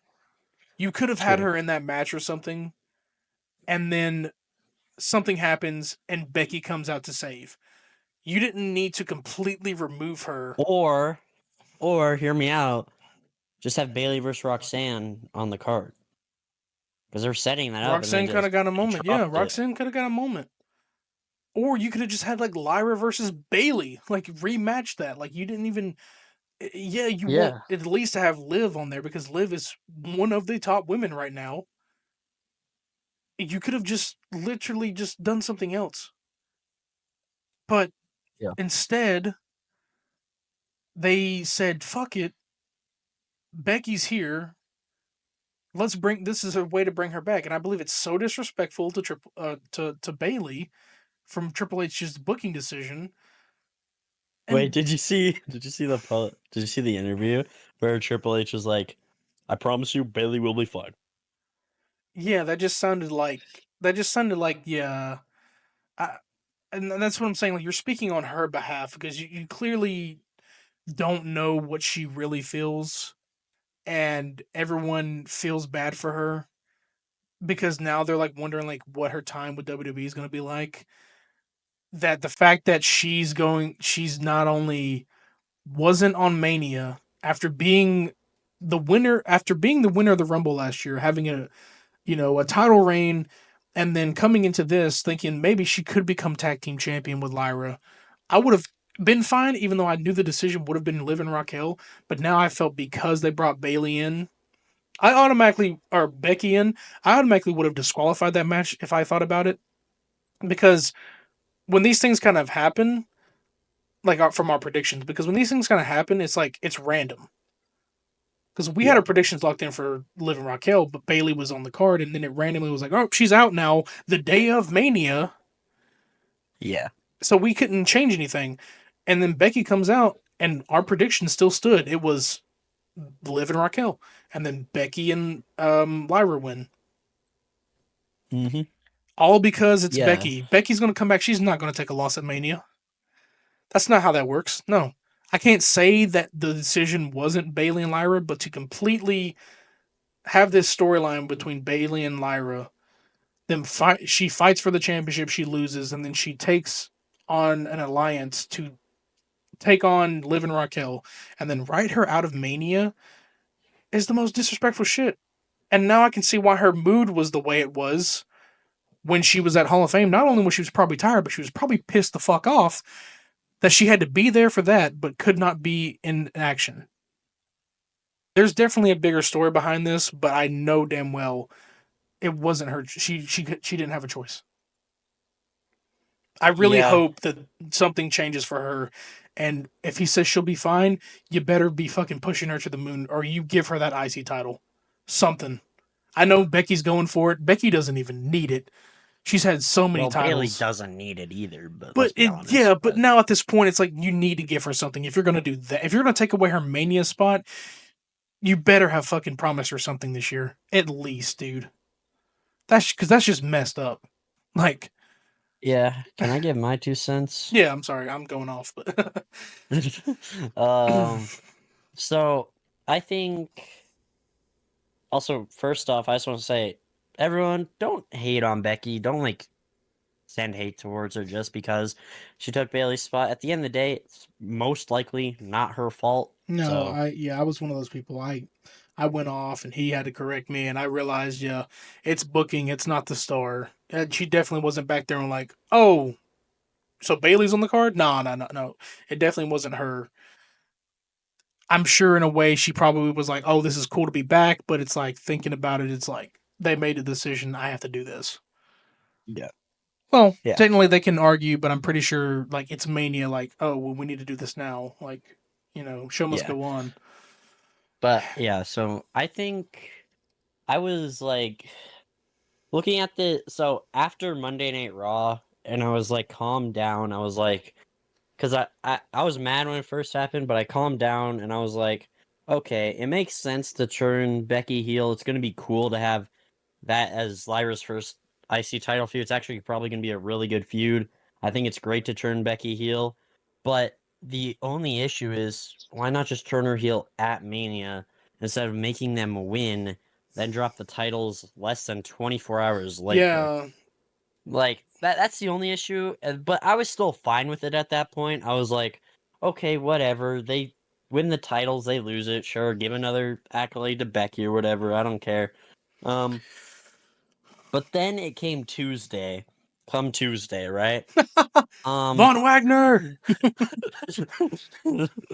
And I was like, all right, makes sense, to have I was like, okay, sweet. Liv and Raquel get them so then they can lose them to Tatum and Gigi. And then it goes to NXT. And then they didn't. They didn't lose. And now I'm mad. I'm real Yeah, mad. even before we get to the main event, like, yeah, Raw after Mania, pretty much, yeah, Becky and Lyra, they were obviously their rematch, and then they lose it because of, and then Becky blames it on Lyra, like, dude, y'all were both just got unlucky. It's the dumbest thing, and now, like, they believe and there's hopes that this hill run for Becky is better than her last, because her last hill run was just, I'm better than all of you. Big Time Bex was like her name at the time. Wasn't she Like, still getting cheered when she was like heel no, last time? she was getting booed. She was Ah, getting booed because it was boring. It was a terrible run. I think she just dethroned either Bianca or it was Rhea Ripley at the time, because Rhea was. This was when the Raw Women's Championship was still around, when it was still a red belt, or it might have just been the yes. women's. Because I remember we had an argument over like what Bianca held, not like the women's, but it just happened to be red. But it wasn't. Yeah, I think the women's red was already retired at the time. Because like there was feuds that she was in with like Piper Niven. There was like one time. Well, at the time she was called Dewdrop because Vince McMahon is, he likes to make fun of fat, big women, and that's his way of saying she's fat. Yeah. Yeah, I don't like that shit. I'm glad her name's not Dewdrop Me anymore. neither. Yeah, that awful name. And even though I know the match at Clash was just a way to, because Piper is from the UK, that was a good match. I'm glad she got to shine because she is good, and I've seen her indie stuff. She's great. She needs to be pushed more, but um, wouldn't even care if she was like a damn tag team champion with Alba Fire. I wouldn't even care because she actually is good. They're just not treating her right. But um, where was I?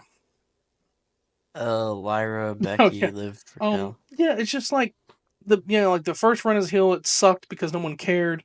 But like this time around, it's like there's definitely a motive here, and it's probably for the IC title.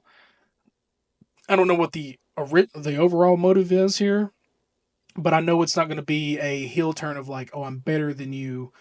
It's just going to be like, no more Miss Nice, the man. So we'll have to Yeah. see what it is. But now I guess there's going to be a feud with Lyra, and it kind of pushes Lyra because Lyra is going to be feuding with a veteran, obviously, in the women's locker room, and they're both, two Irish women, coming together and facing off against each other. So this will definitely push Lyra to the moon. Can't say that, if the decision is going to be for Lyra to be dethroned. I hope that's not the case. I really hope this is just like, No, let's definitely push not. her and let her defeat Becky maybe and see where it goes, because I know Triple H is not for Well, burying maybe. talent, so we could see, Yeah. but we shall see. But that We was forgot to that. talk about a Mania match. Well, yeah, I wasn't done. I was just saying before we got into that. I wanted to. No, no, we forgot one. You forgot one on night one, brother. How am I forgetting? Jey Uso, Jade Nuda. Cargill versus Naomi. That was a Damn, hard match, bro. damn it. Okay, I remember. Yeah, because I was looking. I was like, there's some matches missing. Okay, yeah.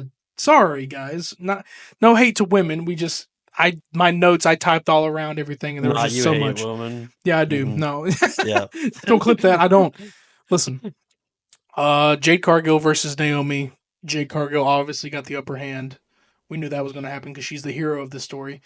Yeah, Um, best non-title feud though. I best think non-title feud. for Mania. Naomi had a great entrance. Debuted a new theme song that I don't even want to give Def Verbal credit to because it sounded amazing. Yeah. She had her obvious like evil villain caution tape, outfit. Jade came out like fucking Zeus or Athena, whatever you want to say, but like she came out like a goddess pretty much. Great match, like as a singles match, no stipulation. A great match, a lot of cool spots, a lot of cool moves. I loved it. It was a great way to potentially end the feud or either continue it.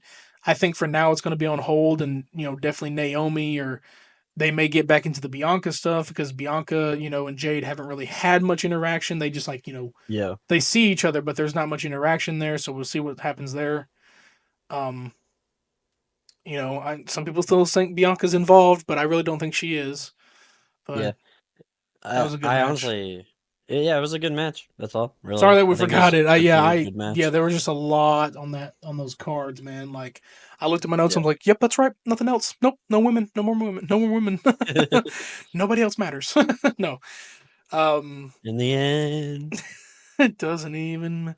And now into the final match of night 2. Oh God. John Cena versus Cody Rhodes. And John Cena debuts a new Titantron. Comic Which is cool. Sans or Arial font, whatever you want to call it. Yeah. It's just completely black, John Cena and bold white text, nothing else. It's funny seeing that with the same theme song, but he pretty much debuted the all black look, even though he debuted that on SmackDown. All black attire, still blue jorts though. Came out, does the same shit he always does. Holds the last time is now behind his head. I like how he holds it behind his head now Yeah. because now he's like pretty much doing the "you can't see me" thing. You can't see what I like. Literally doing what he said he was going to do, where he wasn't going to give us what we want. So comes to the ring, does his usual thing. Resting bitch face because he doesn't smile anymore.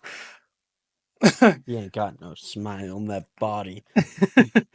Cody Rhodes comes out, debuts an Cody Rhodes. Iron Man Nightmare, American Nightmare Yeah, mask, and dude. What the fuck? literally, That was sick. I don't even know how you controlled that. Like, do they? I wonder how they like control Yeah. your brain or something. I don't know. Came out, I had a great like entrance. It was mean, simple. it's probably electronics, like mechanics, but I Yeah, mean, no, it's probably just a simple pulley system, actually. yeah, So, something. if you don't know, I took I took a few classes of like mechanical engineering or Yeah, something like that. Wait, no, robotics. I took a few robotics classes. That's right.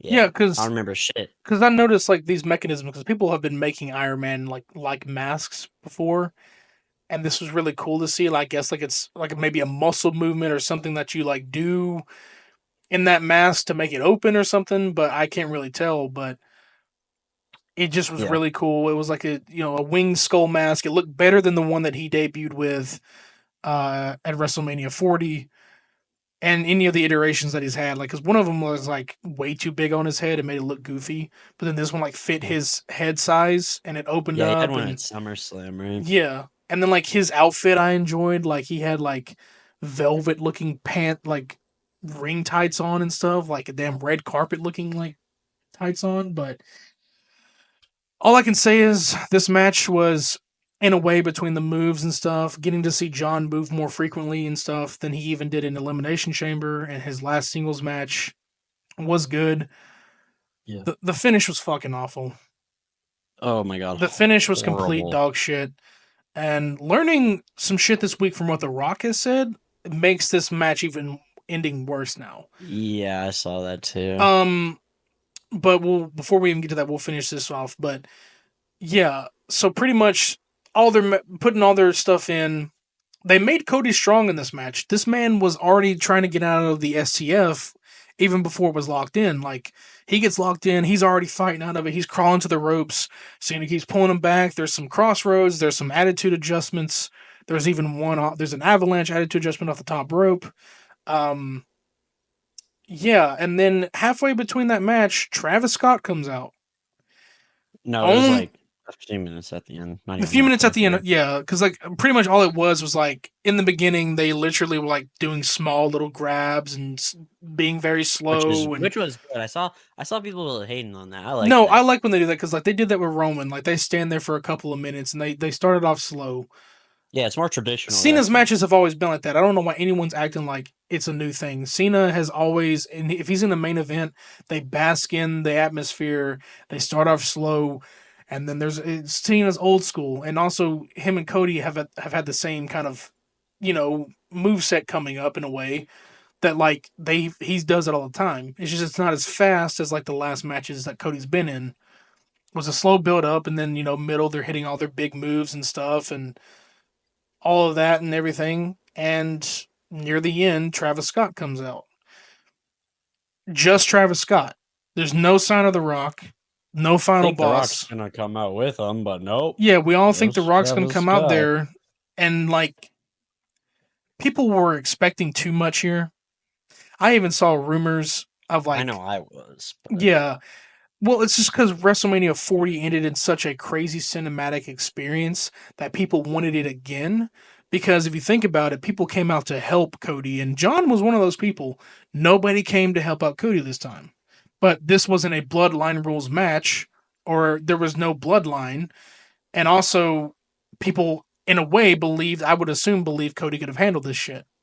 But Travis Yeah. Scott walks as slow as The Undertaker as his. I'm sorry, I'm not hating on him. I don't like the theme song. I don't like that Me song. neither. I don't like Fiend or whatever how you say it. I don't like the song. And Fiend. only because it's been blasted in our ears even before WrestleMania season started. It's been blasted for like the past year. They would play it during Raw. I thought it was the Raw's theme song, but apparently it's Mania's theme song. It is Raw's theme song. Well, it's Raw and Mania apparently now, but yeah, it blasted in our ears so many months leading up to this. It just got annoying because I don't listen to him like that, and I'm not going to hate on anyone who listens to him. Listen to who you want to listen to, but it just was so annoying. And then he's taking forever to get down to that ring. I get the ramp was long, but like run or speed walk. And he had his damn hardcore champion. I still don't even understand how he even got the hardcore belt. He's not even. I don't know, but he came out. No sign of Rock. He tries to interfere. Cena, in a way, looks like he's trying to get Travis to hit him, even though he doesn't. But then again, the spot doesn't make any sense because if Travis hit him, Cena would have lost to disqualification. Yeah. So I don't understand what was going on there. Of course, Cody broke out of that. Well, the ref got knocked down. Yeah, the ref. Oh yeah, the ref got knocked down. We got a Roman spot. Got pushed into the ref. Cena pushed Cody into the ref, I think, or is the other way around. The ref got knocked out because he hit his back on the turnbuckle. Like, oh my god. That happened.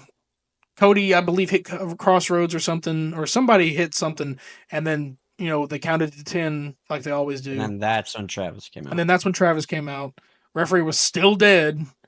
Mm-hmm. And then after that, Cody got his revenge and he hit Travis with the Crossroads, who sold it all right, but then refused to roll out of the ring as if he was trying to steal the spotlight. Cody was trying to roll him out of the ring, and this man was stiff as a log, not moving. I'm like, dude, get out of there. You've done your part. And then while that's happening, John goes and gets the WWE title belt. No, you're 2 steps ahead. Then Cody hits John Cena with another Crossroads. Right. He goes for the pin. The ref starts counting. Then Travis pulls the ref out. Yes, Travis pulls the ref out. And obviously that doesn't go for disqualification because you're hitting the ref, and that's still interference. That happens. And then John, I believe, gets the belt, right? Does he hit another move? Oh, no, I think he hits another AA. Oh, he might. Yeah, I think he hits another attitude adjustment. And then he goes and gets the title belt. And, no. Cody catches him, and Cody gets the belt back from him. And then John tells him to hit him with the belt, but Cody resists. I think this is before Travis gets involved. We didn't get to that part. Cody resists, so that's how the belt gets in the ring. And then the Travis thing. And then after John, I believe, hits another attitude adjustment, he's got the belt in his hand. He's revving it up, about to hit him, and he hits John. And then he pulls the ref in the ring, and through all this time, 1, 2, 3. Yeah. My jaw was on the floor not only because John finally did it, but because of how that match ended. You mean to tell me, after nearly 3 years of fighting the ultimate fight to get that belt under the Rhodes name, fighting through the likes of Roman Reigns, Brock Lesnar in a triple rivalry match, one of the biggest dudes on the roster during that time, beating him 2 out of the 3 matches, then going through everything he's gone through with Kevin Owens, Solo Sikoa, AJ Styles, all of the dudes that he's faced, and he loses to the fucking thing that he tried to win for 2 years. I get it, it's a blunt object, but that is the finish? And yeah, I've recently since I've happened, I understand why it happened because John Cena said a long time ago that he was going to ruin wrestling, that he wasn't going to give us what we wanted. But Still dumb. sometimes in a storyline, you don't need to make that a reality. You could have made that finish a good finish. Just because John says he was going to do it, that doesn't excuse shit. They didn't know how to end that damn match, and now learning that The Rock was on the Pat McAfee show recently, and he said that he deliberately was not going to be at WrestleMania because there was no reason for him to be there. Then come to find out, the only reason he was at Elimination Chamber was because the sales were down, when I don't think they were. I think they were still up. That's the whole reason that he wasn't there.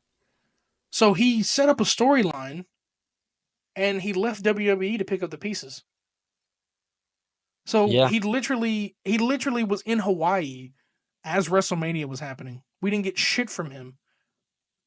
So that whole match ending like that was not just because John Cena's going to ruin wrestling for you. It's because they didn't know what the fuck to do because The Rock left them hanging. So, like, it makes that match even worse now knowing The Rock had no plans to be there at all. So why the fuck would you send in Travis when he's literally one of The Rock's lackeys? He's the final boss's servant. It's the stupidest shit. They didn't know what to do. Yeah, there's 2 easy ways to fix this match, and I'll tell you them both right now. If either of these things happened, the match would have been fine. Everyone would have gone like, yeah, okay, makes sense. John Cena's 17th world champ. We're cool. I mean, I think John Cena winning is the correct choice and a good thing. I can't wait to see where it goes. But the ending was awful to that match.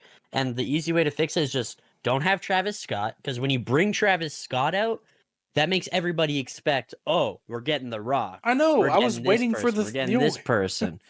But if you don't bring Travis Scott out and they just have a normal match and John Cena wins, then nothing changes. And it's just like, oh, yeah, cool match. Like, but bringing Travis Scott out and not bringing The Rock out makes it way worse because when you bring Travis Scott, it makes everybody expect The Rock or someone else. Right. But no, like, just don't have Travis Scott or have Travis Scott and someone else like The Rock. Also, the only reason that Travis was out there was the whole reason to get his receipt. Is like, well, it wasn't even like a receipt because a receipt is you're supposed to kind of give them the same energy they gave you if they messed up if they botched a move or they messed up, which he hit Cody and he busted Cody's eardrum, gave him a black eye. So like usually you would, do something to get them back. However, because he's the star that he is, Cody probably couldn't give him a receipt that he probably wanted to give him. So he gave him so they probably told him, you're going to take a bump tonight, and this is the best way to do it. Yeah, he could have done that, and then boom, here comes The Rock. Because you hurt one of The Rock's guys, and The Rock comes out, or whatever could have happened. He could have hit a rock bottom, and that could have ended the match that way. People would have been pissed that it was an involvement, but The Rock is involved with this shit, so The Rock getting his revenge for saying you didn't give me your soul, and then Cena picking up the win that way. And also now this makes sense now why we don't know now we know why Cena never mentioned The Rock after he came back as a heel.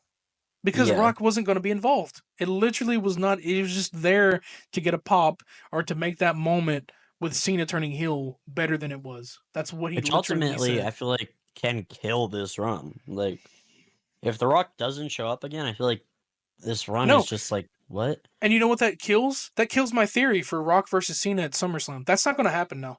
If Rock has no intentions of being in the storyline and was never going to be at all, he was just there to set it up.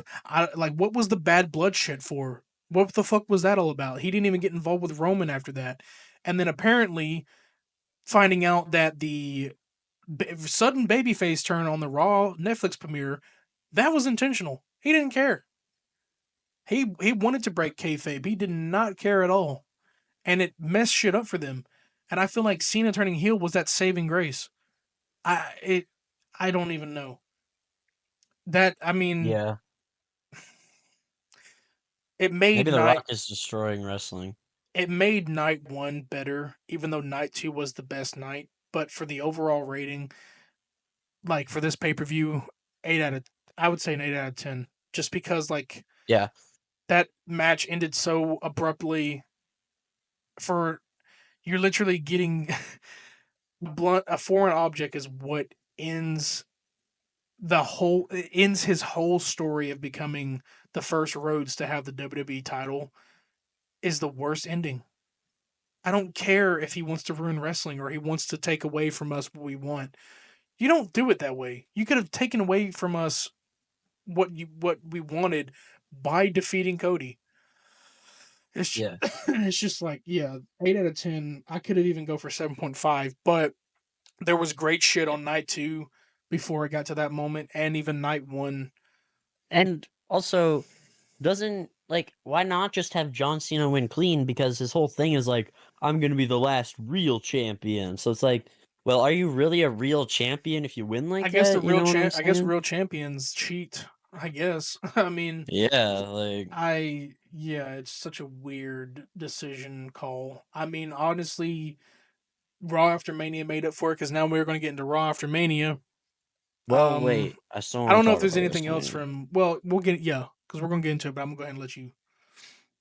I think night two overall better show. I like better night.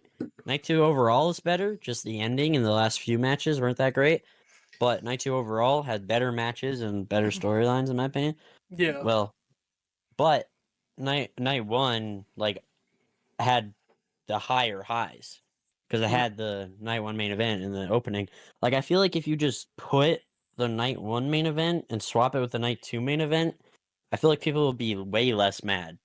But you know, Yeah. It's like. and then night two might be one of the greatest nights ever. And Like, no, people, this is not the worst WrestleMania just because of that one damn match. And oh then yeah, hell no. Becky Lynch.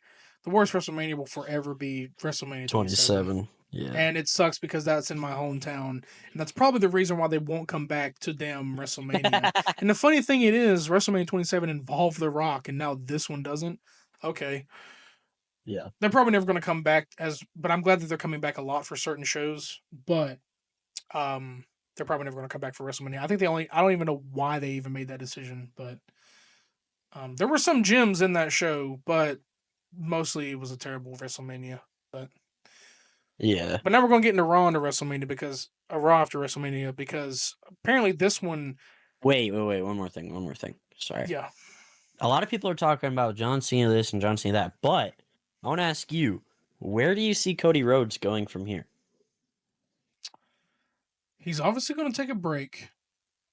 Yeah. I don't think, as far as I know, because I usually see it from their social media, but they post it like on the day of.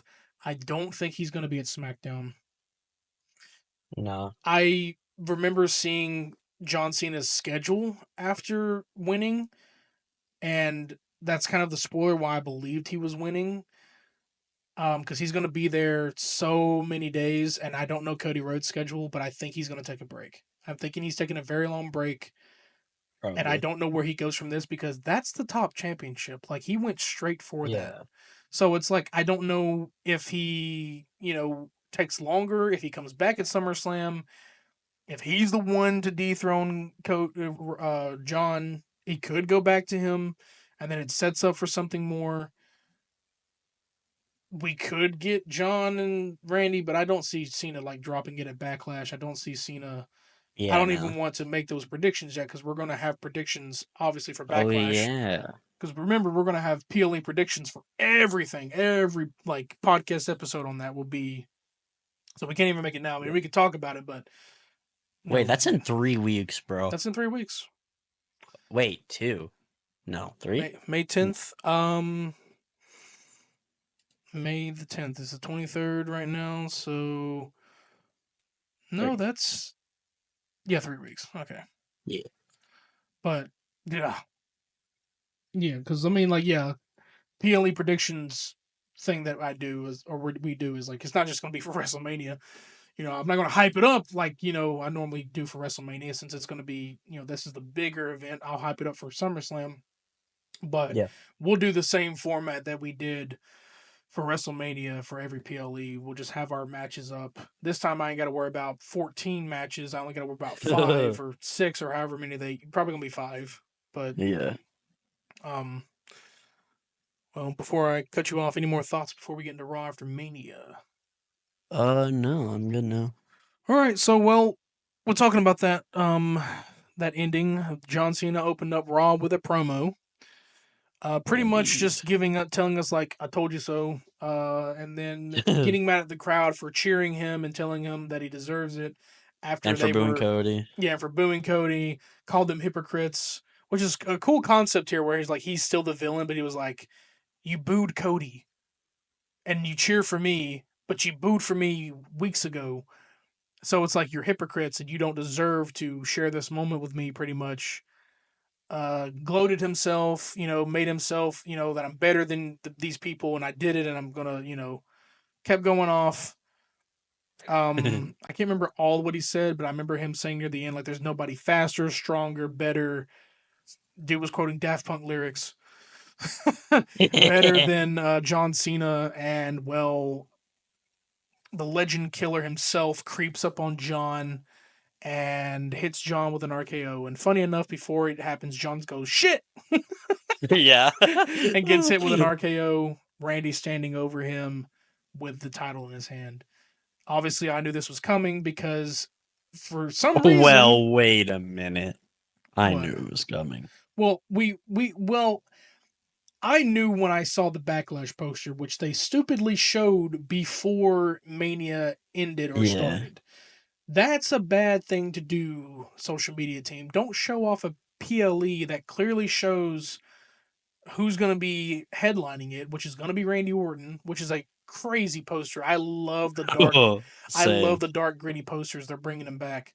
But it So made good. that very clear that it was going to be Cody and Cena. It wasn't going to be Cody and Yeah. Randy because they haven't set that feud up. And obviously, Randy has spoken about going after Cena if he needed to. So this was the perfect moment to set that up. Yeah.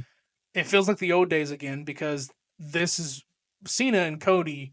I mean, Cena and Randy is one of the greatest rivalries of the modern era.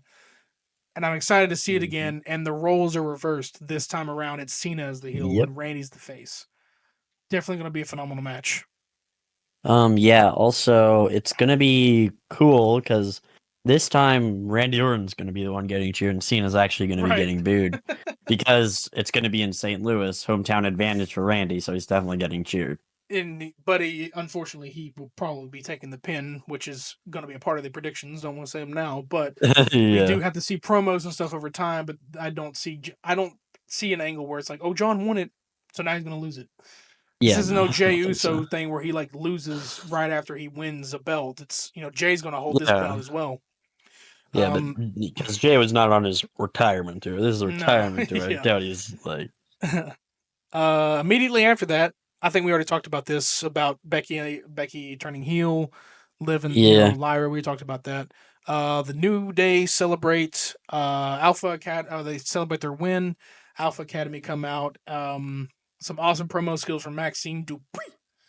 With Otis and Tozawa, they're setting up for a Yeah. tag match. She showed how good she was, bro. I didn't know she She was that good on the she's mic, been man. great. They just like that Gable angle put her in that Chad Gable faction like put her in the back end. No, like even when she was like the Maximum Male Models Maxine Dupree, where she's like all that fancy like outfits and Yeah. designer model. She still had great promo skills, but now she's able to do it as this version of her. She needs to get more mic time, Yeah, bro. she needs She's more mic awesome. time. She's definitely got like probably not the biggest push, but she's getting some attention. Um, but yeah, they set up for a tag match. I don't even know if it was for the titles.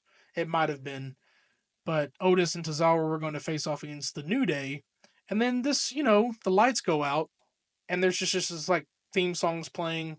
Don't know what the hell it is, and then on the screen, the Rusev It's Rusev Day. And Rusev comes out looking better than ever. Obviously, he looks like Miro. God, so but jacked. yeah, I do miss the old Rusev theme, but I mean, you can't use that anymore. But he's in the best shape he's ever been in.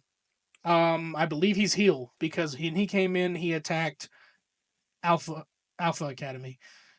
But the crowd was cheering him. The crowd was cheering him, however, though, because he just came back. Everyone found out that he was signed. Yeah. I found out he was signed before you did. I didn't want to say anything. I found out too. Yeah, because like these things kind of happen. When these things kind of happen, I don't want to tell him because then like he's like, well, shit, I didn't want because that's the I don't thing like to know. Nowadays. Like even when Ray Phoenix vignette was popping up, it was then later finally announced that he was signed, and Aleister Black was even said to be signed. It's like these insiders, I enjoy them, but I wish they didn't do these kind of things because now it's ruining the returns kind the of surprises. in a way. But I had a feeling that like if Rusev were to show up, he would show up after Mania. He wasn't going to show up during Mania and be the surprise challenger, because then that just ruins his aura of like coming back. Because he'd have to lose, exactly. Because Randy Randy has to win. Mm-hmm. Yeah, and then that would just ruin the hype. So him coming back is amazing. He's probably going to have an angle where he's a beast and he's pretty much tearing through everyone. I'm sure he'll have a match next week, probably against like Pete Dunne or something. Like it's just he'll have a match next week. It'll just be like a random match to show how dominant he is. Which Rusev has always been dominant. It was nice to see the accolade come back. I love that submission. Hell yeah! But yeah, it was good to see him back. It feels like the old days, man. Yeah, fucking amazing. Such a good dude. Io Sky came out. She celebrated her win, and everyone, you deserve it, which she does. And I love this run with the title because she's not a heel this time; she's a babyface.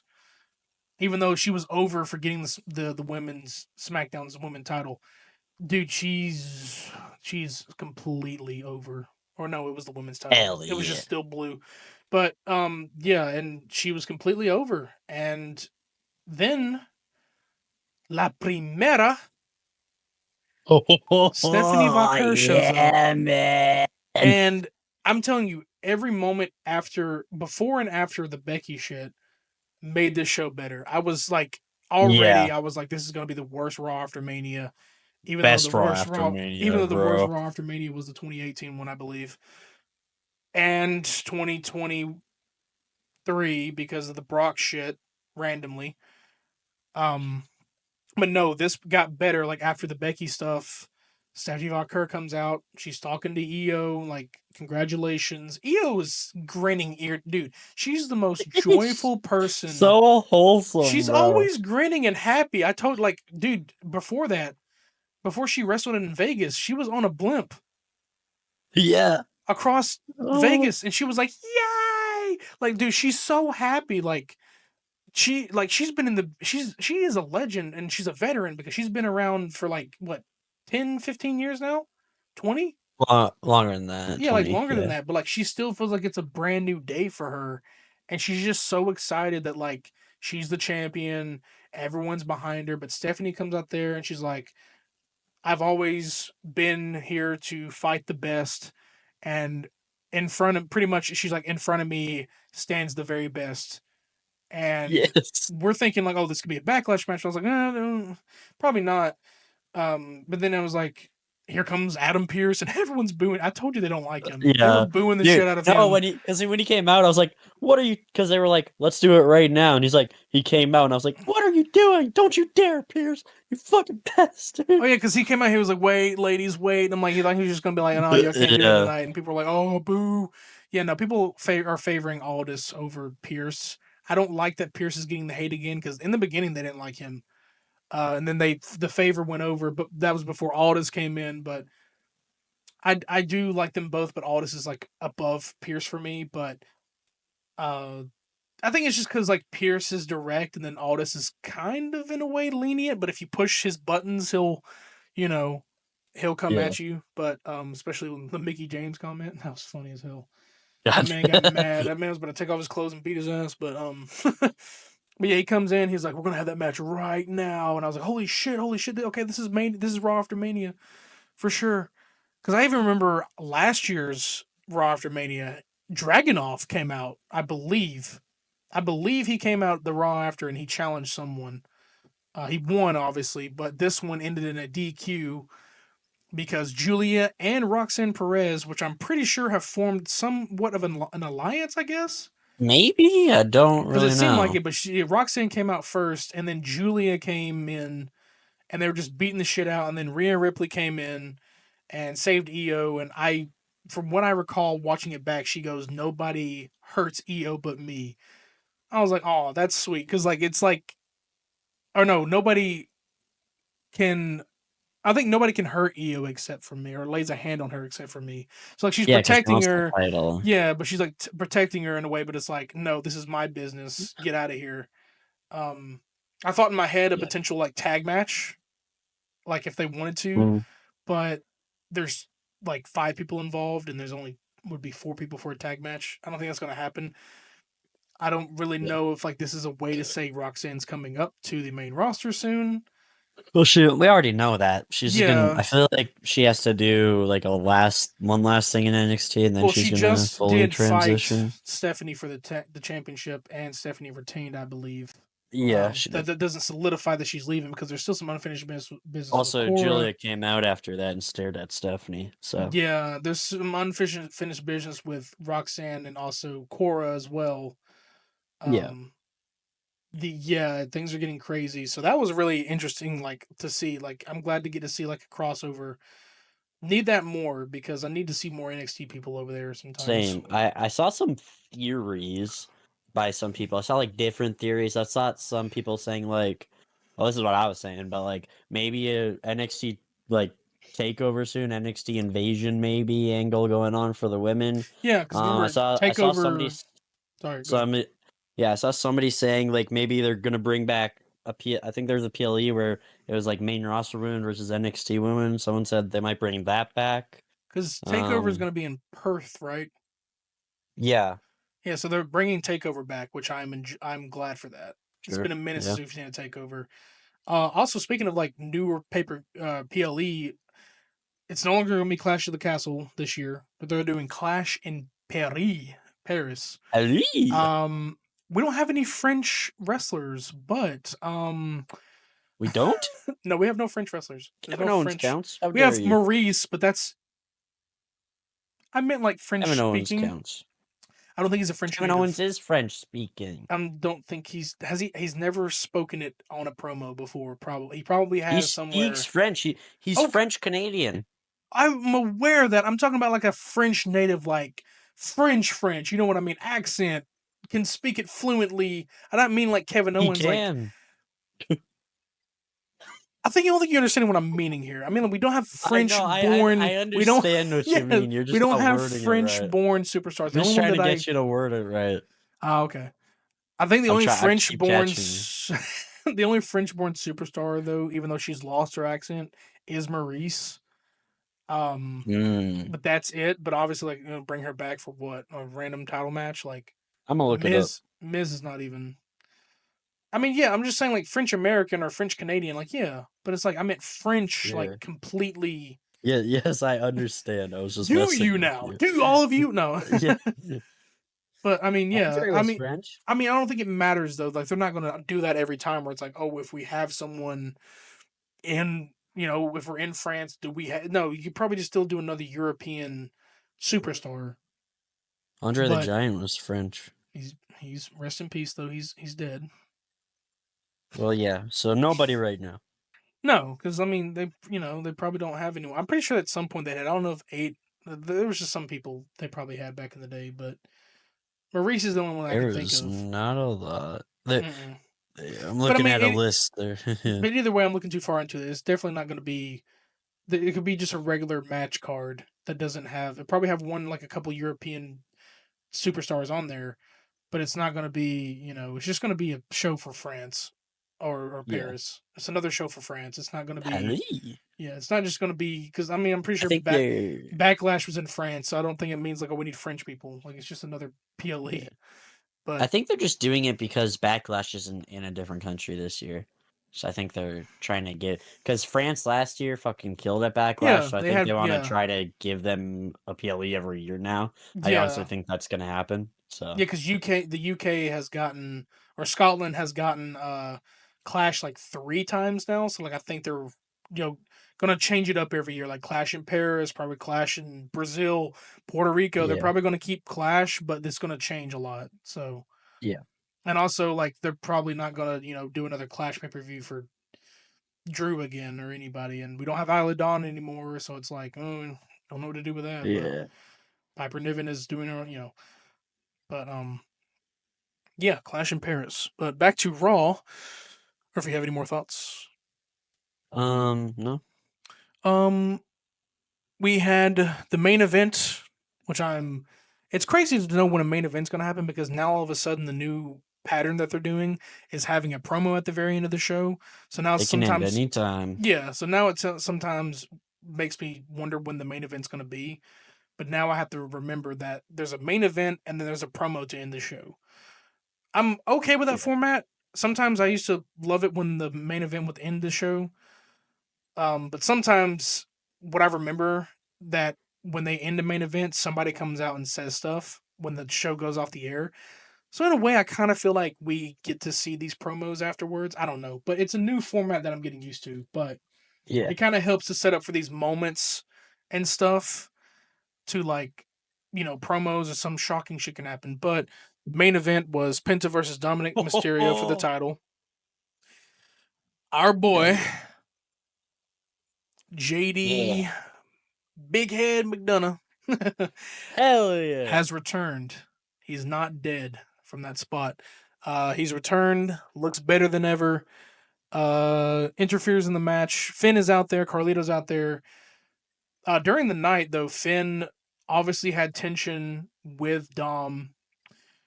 Um, What stays in Vegas? but what happens in Vegas stays in Vegas, and Finn is Yeah. obviously like playing his cards right. We know Finn. Finn did the same shit to Damian Priest. He may do it to Dom, but I don't want him to cost Dom the title because then I would hate Yeah, this no, man. please no. Then I would eventually actually hate this man. If Dom Yeah, loses it, he needs to lose it the right way. I don't see true. him dropping it anytime soon though, because it's Better nice not. to have Liv and Raquel have the title and him as well. Now, Yeah. if some way him and JD got back together and the whole Judgment Day plus Carlito had the titles, that would be insane. That I just would don't be. see them doing that because then it's just Yeah, going to me put them neither. just right back in a loop.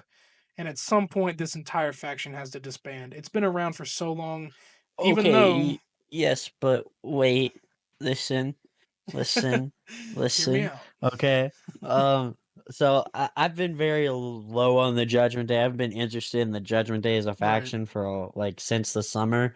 But dude, I'm tonight when they were all standing there with Dom holding the title and them all just like standing like with JD It's and been a Carlito minute. there. It's been a It minute made since me you've seen feel the that. full old for. It made me feel the old aura, bro.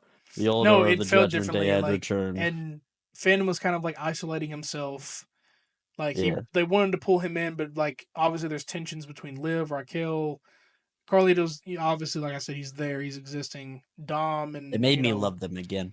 but yeah, like them all back together like that. It Yeah. felt good to see that again. But I was just like still saying like at some point the faction will break up because they've been going nearly like Yeah. half the time that the bloodline's been going, and you know they are one of the Yeah. the factions that have changed members and added members and gotten rid of members, so they'll be there for the time being. I do see SummerSlam as the penultimate, to where the part where Finn is going to possibly face Dom in a solos match. Because now I'm starting to Yeah. think of future matches since we have the belt on Dominic, and if he were to drop it, which I hope he doesn't anytime soon. I mean, if this is a way to put Finn, but I don't think I want that to happen. I'd like Finn to like take the belt off someone else if Dom lost it, but You know, Finn just needs to leave and then come back after a while as a different like character. You know what I'm saying? bring back the demon.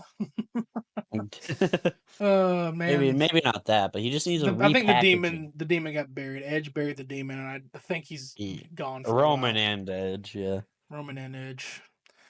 But that was Dom retained. It was good to see the Judgment Day all together like that. Um, yeah, it made me miss that dynamic of them all being together because they've been separate for a while. Um, and then we had the final segment, which is Seth Rollins coming out with Paul Heyman. Oh my I don't god, get bro! the the color choices of yellow and black recently because Finn came out in yellow and black, Punk came out. Well, Punk, it's his colors, and now Seth is coming out, and it reminded me of when CM Punk was heel. His main like branding was yellow, pink, and black, and it just felt funny. I know it's not like maybe it ain't intentional. Maybe I'm reaching too far into this, but it just reminded me of that CM Punk heel turn where mostly his colors were no longer the white and red and black. It was yellow and black, and just Seth Rollins had this yellow bright ass jacket on with some black pants, and he's out there, he's speaking, but before he even can, or before Paul can even say shit, Oh. CM Punk comes out. He's already pissed off. Yeah, CM Punk comes out. They brawl and shit. Um, and as that's happening, CM Punk slowly turns on to Paul, and Paul is like showing like concern, but he's also like at this point he's like, I don't give a fuck. I don't give a fuck what I did. I did it. I did it. I And did it for the rock. he tries to go and attack Paul, and Seth comes back, gets the upper hand.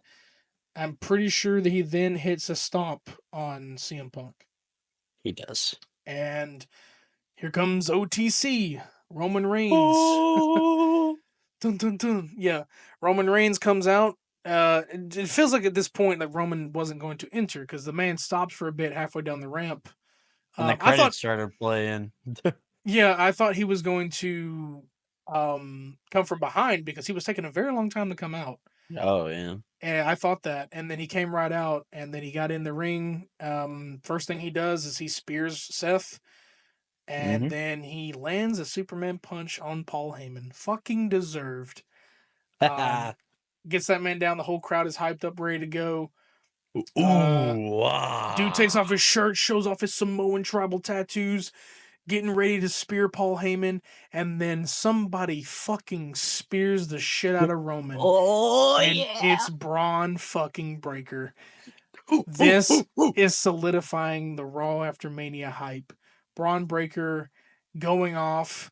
He then stares down with Seth Rollins. You don't even know what's going on here. You think it's just a mad Braun Breaker because he lost his title. He runs up to Seth and spears CM Punk instead. And Seth Rollins hugs that man. And Evolution 2.0, a baby. new faction is brewing with Paul Heyman beside him. Now, people say Evolution 2.0, Yeah. but I'm over here thinking the Shield 2.0. Hell no. Here's the thing. It's not going to be the Shield, obviously. But looking at the dynamic here, because even though you can say Braun Breaker has some sort of like the Roman Reigns in him and Dean Ambrose, because Dean Ambrose was a lunatic, and well, It has way more parallels with yeah, it has more parallels Evolution with though. Evolution because Seth would be Triple H. Triple H, Braun would be Batista, and then whoever could be Randy. And then Paul Yeah. obviously could be Ric Flair because he's the oldest, Yeah. but he's not like Flair. However, in a sense, to me personally, knowing how Seth is, he could be technically building his own shield, but it won't be called that, obviously. So Yeah, now you well, need a third person who kind of mimics we either do he's need a third person, yeah, yeah. who's either going to mimic Randy Orton or he's going to mimic a Dean Ambrose like character.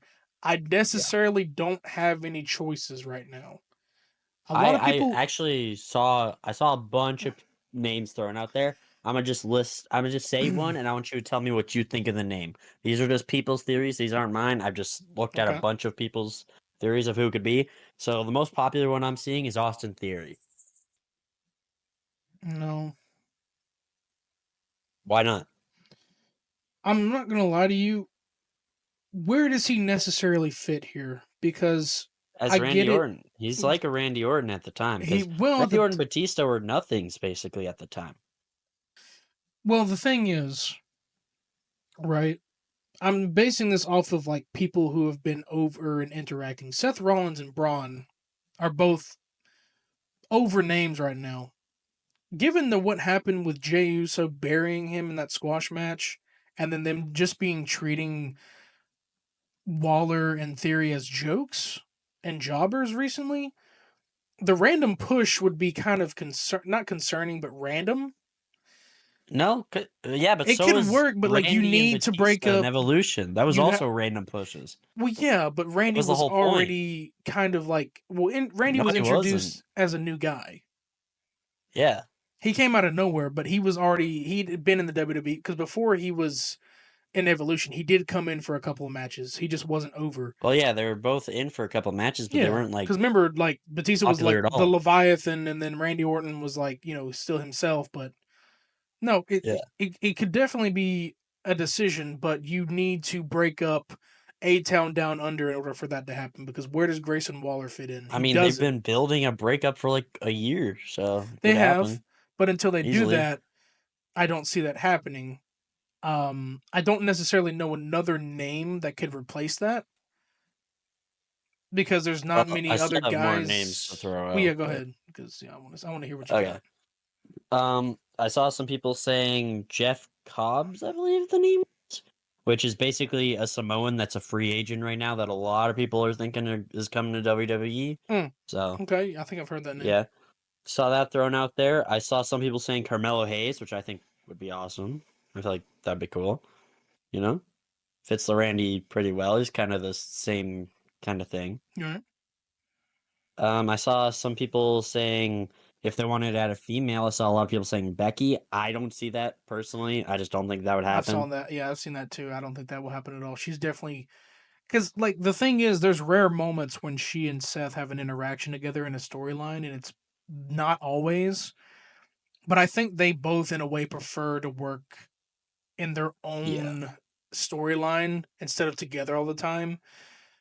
Yeah, I don't see that happening. That's cool that they're both heel at this moment, but Yeah. no, not necessarily. I think it's going to be like either a four-man group or a three-male. Um, any other names that they have? Because I, can't, it's hard for me to think Yeah. of any. I saw some people throwing out Finn Balor. I mean, I shit. don't If Paul Heyman needed to save that man, do it. But yeah. I don't know about that. Some people were saying Rusev. I think absolutely not. Wouldn't make any sense to me. You no, know? because he would just be another like, not to say Braun Breaker's mindless, but he would just be another mindless brute to Yeah. because Braun is not a mindless brute. He does have promo and mic skills, but it's just Rusev being there as like the dude who doesn't speak and he just attacks when he's told to. No, um, I don't know if it's on Yeah. your list, but people have said Aleister Black. No, I don't think that's going to happen at all. Yeah, no, definitely not. Like Um, Aleister Black at the end of the day, I don't want him to join any faction. I just want him to be a solo guy, you know? But yeah, and it's got to be people that I would have assumed have interacted with Seth because Seth and Braun have interacted. They just haven't had matches. And the kind of thing that like, oh yeah, we didn't even mention about Jay coming out. I didn't even mention Jay coming out and celebrating oh, or that Gunther weird. fucking destroying Yeah, Pat. Gunther destroying Pat McAfee, choking him out, attacking Michael Cole. And Michael Michael Cole's Cole coming back like a hero. Michael Cole coming out saying, "I'm not gonna let some bully push me around and make me stop doing what I love." Joe Tessitore came out and was replacing Pat for the night. Yeah, things have been going crazy, but like, there's a weird shift that I saw with Sammy, like while Jay was yeeting and shit, making Yeah. me think Sammy was going to turn. And no, that doesn't mean that I think Sammy would be the next member. Yeah, Sammy is in a way close with Seth, but seeing him join that faction is kind of like a weird out of placement. Like, yeah, I get it, he was out of place in the bloodline, sure. I just don't see that randomly happening. It could be him, but I don't see that happening. And I feel like, in a way, these three guys, or whoever the next third guy is, has to have some sort of connection with Seth and also have a connection with the people that they've hurt. Like Braun had interaction with Roman in the Rumble. He had it during the Rumble, so I'm glad that's like a Yeah. callback. Like, hey, this happened, and now I'm spearing you again. But I just feel like there's got to be people that there's necessary because I'm telling you right now, This would be a fucking crazy War Games lineup. Like these 3 dudes versus 3 other dudes, or even 4. Yeah. Because I'm pretty sure this may be a 4-man faction. Like Paul's gonna be the manager. Yeah. So like they're setting shit up, but all these guys have to be in a way and a connected rivalry that makes sense. And I would feel like Braun would be still rivaling Dom, but I think that storyline's moved on. Yeah, it's moved on. But it's really, really hard to tell who the third and fourth, or even just a third member would be. Even if they go Yeah. that route, they could just go 2 guys. We don't even know. But Yeah, I have more names here. okay, One of the most popular ones actually is Ethan Page. A lot of people are saying Ethan Page. And I don't hate it. you gotta I think feel of like some it minute. could Yeah, you happen. gotta think of NXT guys too. Yeah, Yeah, and some people are saying Trick Willie. I don't think so though. he's not ready to I don't leave think NXT. I don't think either yeah. one of them are ready to go because, like, I know Ethan Ethan Page. is. Yeah, I guess because he's already made his mark, but like I feel like he's still over there a little bit more. But other than that, Yeah, like, probably. I also saw some people say Carrion, but I don't think so. I don't no, think he's so at too. all. Yeah, he's his own world. If anything, he would be needing to lead a faction than be a part of it because he doesn't believe in being like a lackey or a servant. He's rewriting the timeline as he says in his own way. So like, and these guys are already heels. There's no reason for him to like be a part. They've already doing what he wants as them being a villain. Yeah.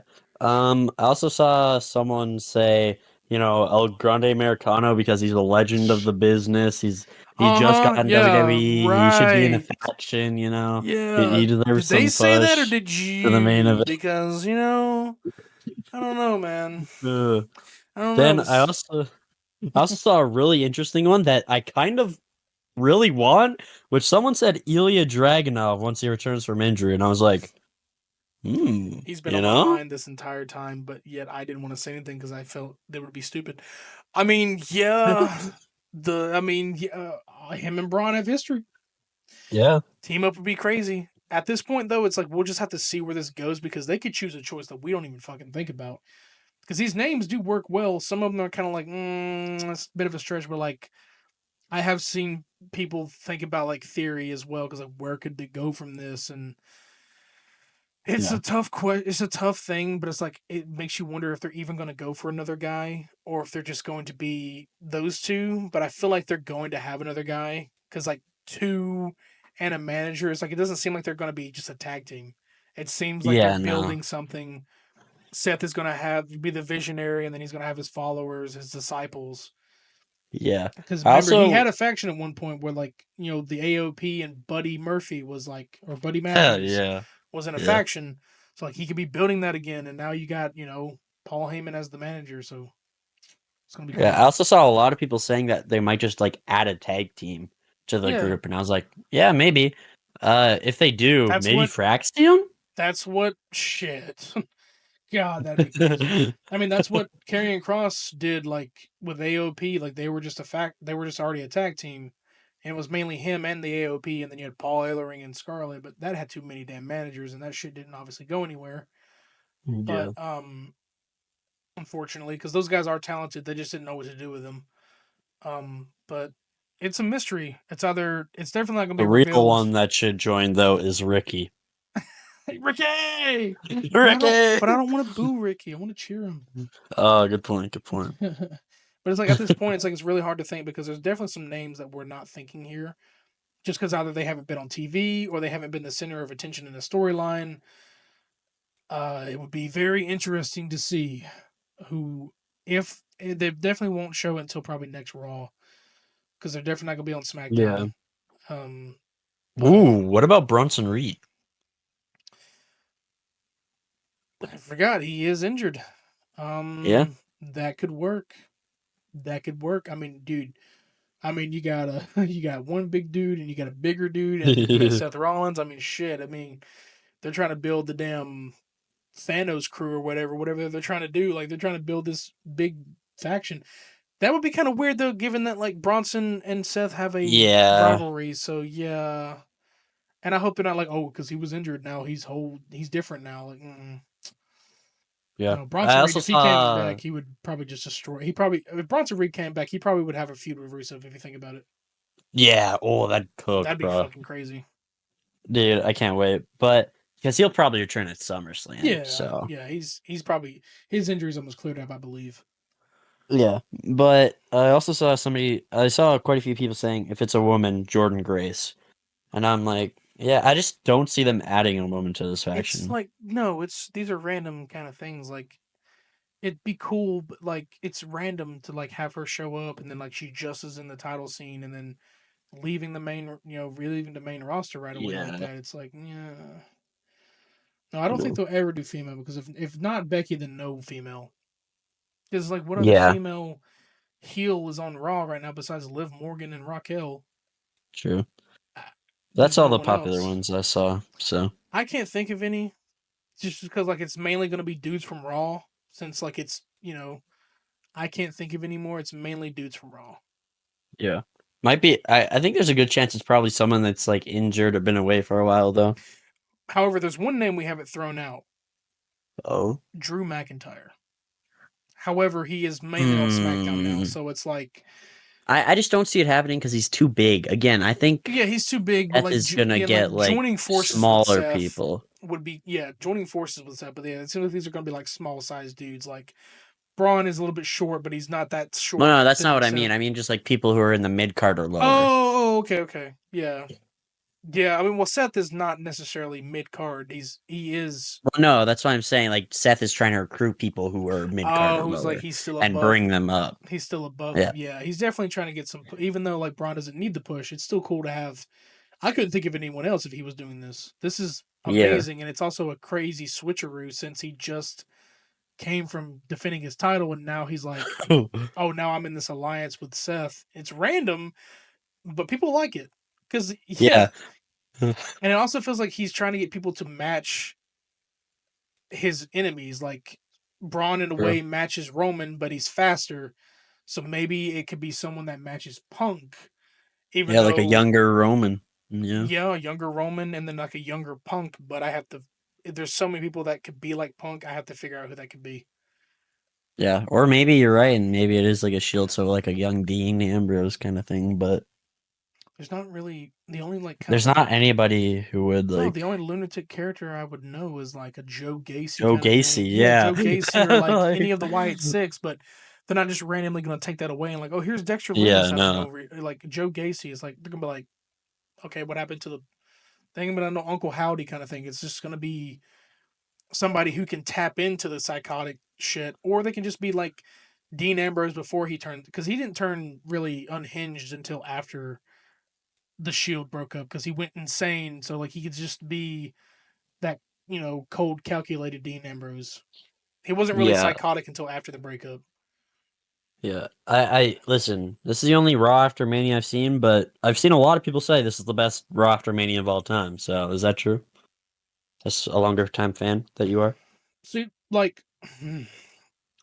I think back in the day, damn it, like didn't start paying attention to Raw after Manias until like recently, like maybe like during like Roman's era, like there was crazy like Raw after Manias. Um, I think the craziest Raw after Mania, besides this one, was when Brock Lesnar first returned in Hmm. 2012, because Brock had been out of the WWE for so long. He was in the UFC, and he eventually left the UFC, and they thought he was going to come back, and he eventually did, and that led to a lot of shit. Like even this is after like the this made WrestleMania. Yeah, this was after like Cena lost to Rocket Mania 28, and Brock comes out and he's just there, and then he just F5s Cena. He leaves him there. Like I don't know any other manias. Like in the Mania after Daniel Bryan won the two belts was even great. It's better than the last previous Raw after Mania. Like after like 2023's Raw after Mania sucked. Raw after Mania and after WrestleMania 40 was great because like you had Rock come out, you had some weird shit going on. Like he gave Cody something. We still never saw what that fucking was. That's what I'm telling you. Like with these Rock storylines, he just leaves you to interpretation and you don't know anything else.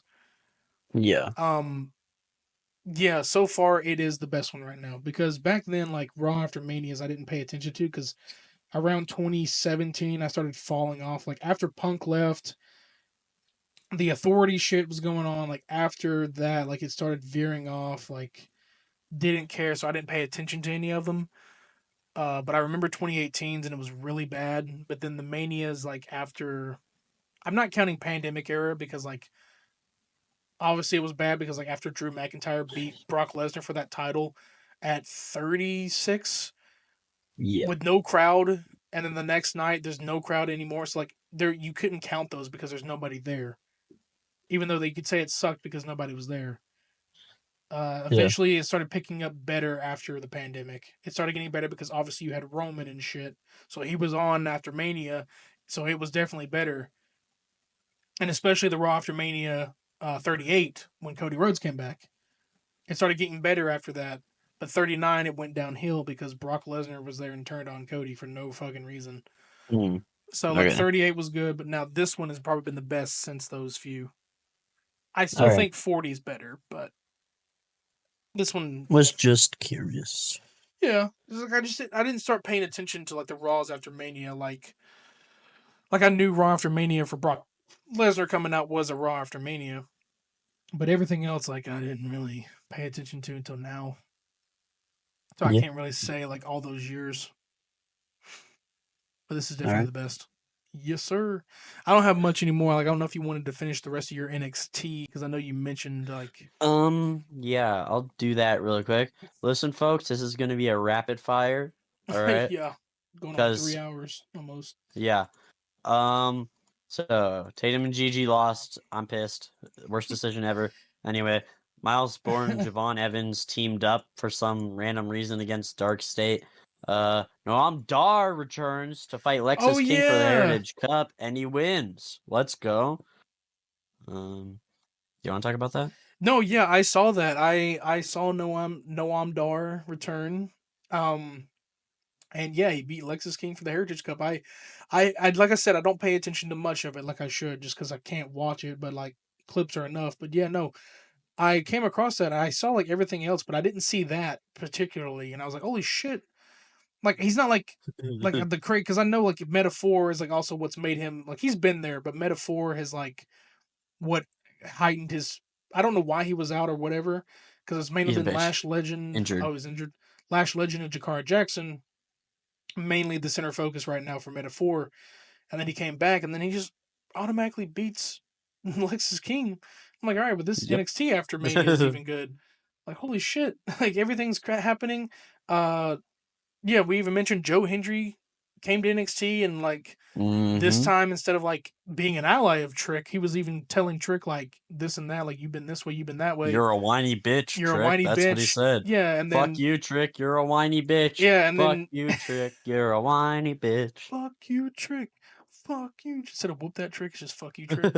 Nah, the Um, crowd will always love Trick. yeah, they do whoop that Trick, but uh, no, Joe Hendry coming out there throwing out some verbal fucking barbs and shit. Which I was not expecting, but yeah. Yeah, I kind of yeah, and the funny thing is, I kind of expected him, but I was like, I was like, well, maybe he could show up in NXT, and then like Trigger's trying to tell him shit. And he's like, yeah, I did get RKO'd, but I got RKO'd at WrestleMania. What about you? Like, it's like, yeah, okay, cool. Yeah, I lost at WrestleMania, but I lost at WrestleMania. It's like CM Punk can Yeah. say that he lost at WrestleMania in the main event of WrestleMania. It's like, oh, cool. Cody Rhodes got his first main event at 39. He lost, but he got the main event. Mm-hmm. Oh shit. Who cares? He got it Yeah. though. There's a lot of people that like got their first WrestleMania main event who fought Roman all those years. Like it's just Mm-hmm. they got because of him, but it's like they all got their first main event of anything because of Roman. Even though they all did their best. Also, speaking of doing your best, for 3 nights straight, Liv Morgan and Raquel busted their ass, dude. Like, regardless of how you For felt real. about that decision, they went from Vegas. Were they still in Vegas and Raw? Oh, yeah. They went from Vegas to Vegas the next night to reclaim. They lost the titles of Vegas. They went back the next night to reclaim them. Then they immediately went to NXT the next day to defend them. That's 3 full damn nights. Workhorses, man. I would not be mad if they were off of Raw next week. They're probably not going to be because the Judgment Day is, their storyline is important. Yeah, And honestly, if so is they Dom's. have But matches like every week, I'm yeah. fine. I feel like Oh the yeah. tag division is actually going to be good. But also Like Liv and matches Raquel every week is Liv good. automatically that's her whole world. Like literally Liv is posting every day on her stories and shit, like of everything. That's her fucking world right there. She hasn't taken Yeah, time off since like the whole Rhea thing, and I don't know when she'll take time off again. She probably never will. She's full time, like she loves it. such a workhorse, man. Like I'm telling you, dude, they're all like Round of Raquel. applause for Liv. Like Raquel needs more credit. Yeah, Raquel needs more credit. Like I don't care if like y'all don't like her because like she's that big brute or whatever, or she's not as pretty as Liv. Dude, stop worrying about looks anyway. It doesn't matter. Yeah, Her and Liv looked amazing in that outfit at Mania. So damn fuck right. you all. I know Liv is the damn your eye candy, but dude, Raquel is beautiful as well. So fuck you. Damn right. Anyways, I'm not saying that everyone's Liv. saying that Raquel's or Liv is better because she's more prettier, but like no, people focus way too much on Liv, and it's like they're a tag team. They both are there. Y'all were True. cheering Raquel when they were tag team champions the first time. Just because she's a heel now doesn't make any difference. Yeah. I mean, Carlito's falling head over heels for her. That's Yeah. probably a thing that's never going to happen. Where it's like, oh, they Yeah, finally no. know. I'm pretty I sure don't like romance storylines in WWE. They always suck. I'm sorry, I do. you literally have Dom and Okay, but that's because it had Dom in it. So of course it was I gonna be guess so. good. I mean, even though theirs isn't really a romance storyline anymore, it's like they are a partnership, but it's like they're not doing it how they used to do. Like she But has at the end of Dom. the day, that was for the like the prize was Yeah, the title. well, yeah, the You prize was know? the title, but also like because I thought during that whole time we're like, oh, she's got Dom, she doesn't need him anymore. But no, she's like made it clear that she cares. And ladies and gentlemen, I'm gonna apologize. I doubted Dominic Mysterio. I called him an ungrateful little shit. I want to Damn right apologize you to did. Dom, and I want to apologize to Krodok. Dominic Mysterio is the best fucking heel of the last 3 years in the WWE. Cool. He started off. You're allowed back at the dinner table. What the fuck? Is it Thanksgiving? No. I doubted him. I still disagree with things that you said about Ray because Ray is an all-time favorite of mine. But It's a deadbeat. Dominic, Dominic was pulled into the Judgment Day by force. I feel like that man was very scared of Rhea. That he did everything that he had to do, and obviously his feelings towards his father might have been justified in some ways. We're But 100% justified. in all fairness, he was forced into the Judgment Day by submission of Rhea, and now he feels like exactly where he belongs. He's happy in the Judgment Day now because Rhea's out, and now he's happy Mm-hmm. with Liv and everyone else, and now he's the fucking IC champion. And Liv treats him right. Gets him chicken tendies. And he, Doesn't and force him also, to do anything. yeah, we didn't even add in there like the Slammies and shit. He and Liv won Villain of the Year and the Hell yeah. Slammies. I didn't say much about Slammies. I know we like had a whole damn podcast on it, but like there was so much Yeah. shit that we forgot the Slammies even happened. They happened on a Sunday, the Yeah, Sunday I of forgot. Mania. But all I know is like one of our picks I think did win.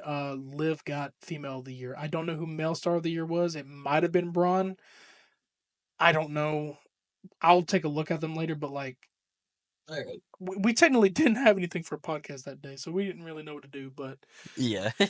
But I guess we can wrap it up because that's pretty much all we had for this week. Wait, no, I still have more about NXT. Go ahead. I'm sorry. I forgot there's JC more. Jane. My bad. Okay, so Fatal Influence, JC Jane, and Jasmine Nix are mad at Fallon Henley. So maybe there will be a storyline there. Maybe Fallon Henley leaves Did they the come back? I thought Fatal JC Jane was like Influence. off TV. They're back now, and Oh, okay. apparently JC and Jasmine are very mad at Fallon. So I wonder They're what's going to very develop from that. angry. Okay. Yeah, and then Chase U is back. What?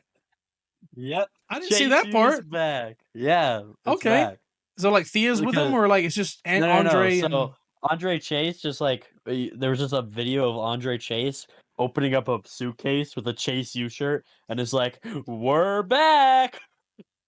all right. So the whole point of them being gone made no sense. Okay, because they probably couldn't figure Yeah. out anything to do with Andre. All right. Well, Yeah. I knew they weren't dead. I've been hoping and coping and moping, and well, yeah, I just rhymed. Yeah, Chase U's back. They That were was never it. dead. I knew it. I knew they were never dead. I'm so glad they're back. For a guy who Oh doesn't even yeah. watch NXT, I'm glad they're back. Oh. Well then, all right. Welcome back, Chase U. Don't know what the point of burying them was for, but okay. Yeah, me neither. But that was it. Also, Rich Holland hasn't been on TV for a while. Anyway. Fuck Richard. Anyway, uh, I'm kidding. Um, well, anything else for NXT before I rudely No. try to interrupt you? All right. Well, that was the discussions for night 2 and 1 of Mania, Raw after Mania, NXT after Mania. Crazy ass week. Obviously, there's so much shit that's going to be happening all the way up to SummerSlam. We got Money in the Bank coming up. I think after Backlash, Oh that's the next God. PLE. I'm pretty sure. No, it would be Clash. It'll be Clash in I Paris. think.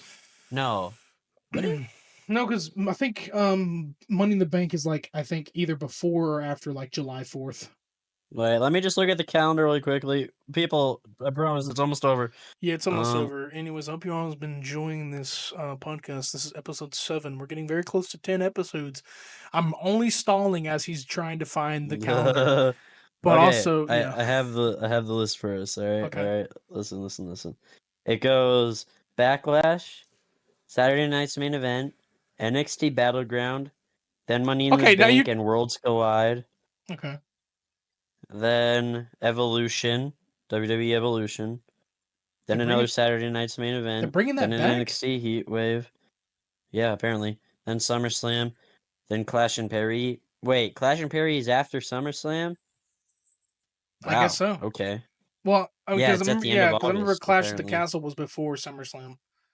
Yeah, no, Clash of the Castle is after Money Bank last year, so it looks like it's I at mean, the end of August this they year. changed things So, around because I remember they had like Crown Jewel like different times all the time. So like it can happen that way.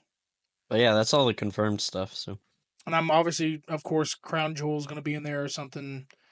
Definitely going to have some. Well, they probably won't this year since they're going to be at Rumble next year. They probably won't even have a Crown Jewel this year since they're getting Royal Rumble. um, So yeah, they may only maybe. have one. Well, remember, they have to do the champion versus champion thing every year. Ugh, So God, one thing I don't really care about, and why? if they forget about it this year, I wouldn't be mad. Let it Um, die, please. Make I don't it know. I don't not know how part they of do it though. history. Because like, does it just automatically vacate the previous guy? Does Cody have to face Yeah, Gunther again, or please, like? please, just get rid of it. Get rid So of it. yeah, Don't it's mention it literally again. yes, literally like Pretend it never happened. they're probably not I going don't care. to, but they may forget about it. To be Uh, honest, they might forget about it. I'm not even gonna be, but I feel like if not Crown, they'll probably have a Crown Jewel. It would be so. I know they're gonna have it at the very end of the year because they usually do. They have it at least before. I don't think we're gonna have a Bash in Berlin again. That's no, probably. I feel like that was doesn't just a look one like it. off, but if they do Saudi again, which is Crown Jewel, it would be so weird to have Crown Jewel and then go immediately a couple months later into Riyadh for Royal Rumble. But Yeah. however, King and Queen of the Ring was very close to the time that Crown Jewel was. So Crown Jewel was before Survivor Series, if I'm not mistaken. It was before, yeah. I think yeah, it was like Crown Jewel, then Bash, and then yeah, well, No, Bad no, Bash was before Crown Jewel.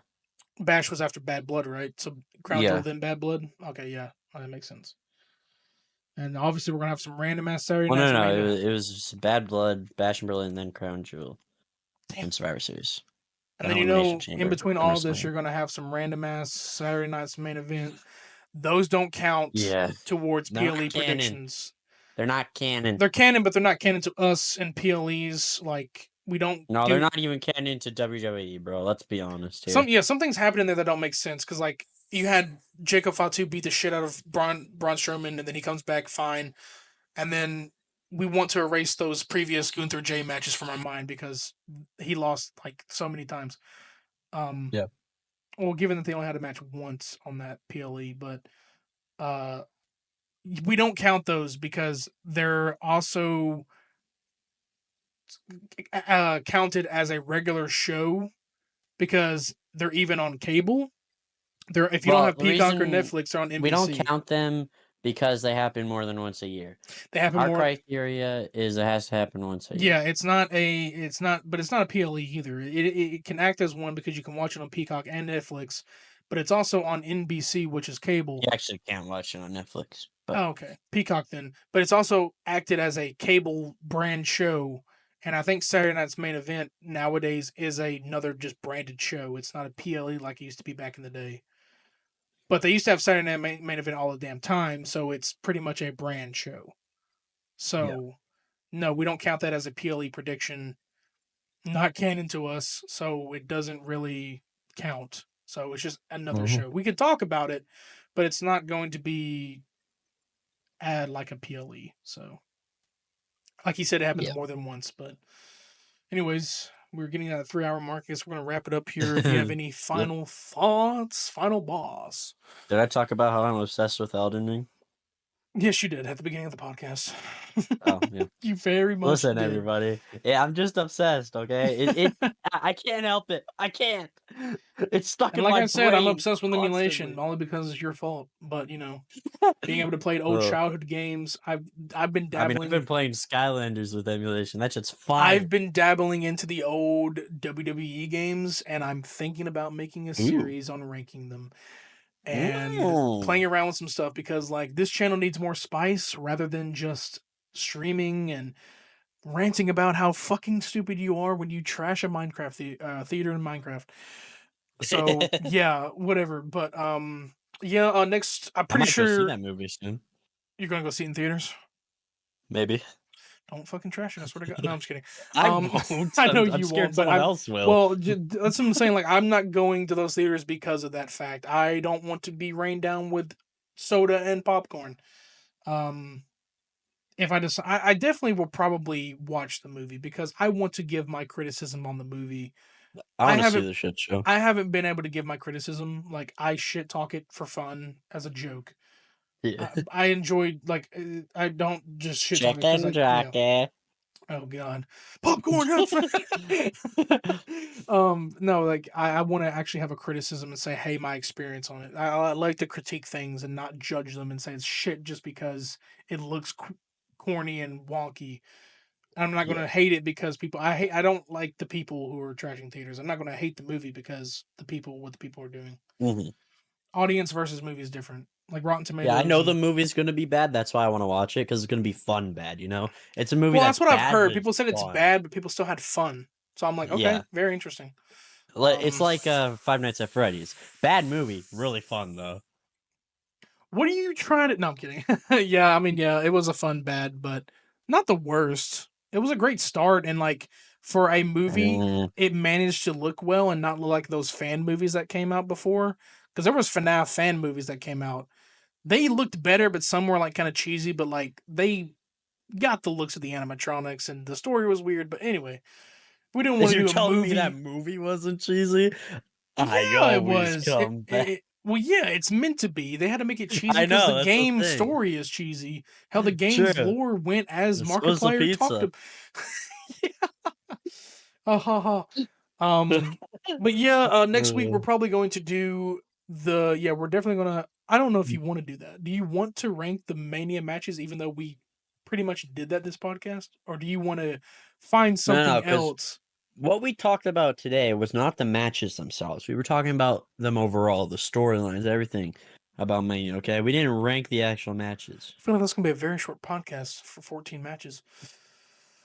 Well, yeah, I didn't think that's all we were gonna do. We're probably gonna do something else too. Oh yeah, we can do that, or we can have multiple tier lists. We can figure it out. I mean, whatever Hmm. you think we can do at the same time. Because I mean, we'll talk about it. We'll figure it out. Yeah, We'll improvise. But improv. I hope you guys enjoyed the podcast. Definitely looking forward to the next couple of weeks up to Backlash. We got a tier list coming up. Definitely, like we said, of something we'll think of, either WrestleMania matches or whatever. Um, Make sure to hit the like, and subscribe. Hit that notification bell. Get us into the algorithm. Get more people to listen to the pod. Follow us on Spotify. Also hit that bell icon on Spotify as well to get us more traction. Follow me at I am RedBeard on YouTube, I am RedBeard22, and on Twitter or X, and Krodok at Krodok on YouTube, and Krodok55 on Twitch. I'm not so sure you still stream on Twitch, but Listen, folks. Listen, I've he's been working really on busy. he's working on content of his own. He's working on a lot of content coming out soon. Mostly Something will be launching soon. It's a gaming as surprise. well. Oh, okay. I'm interested now. In the future, we may be working on some collab content more than just the podcast stuff, but that's in the future. Stay tuned. We ain't going to talk about it right now, but possibly in the future, he and I will be doing more stuff, gaming even, and possibly reactions to stuff. Probably some cool stuff on this channel, on other stuff. So yeah, being prepared. Why are Clash and Favors? Yes, let's go. Paris. Hope you all enjoyed the podcast, and as always, we'll catch you in the next one. We've been the Beard Bros. Peace.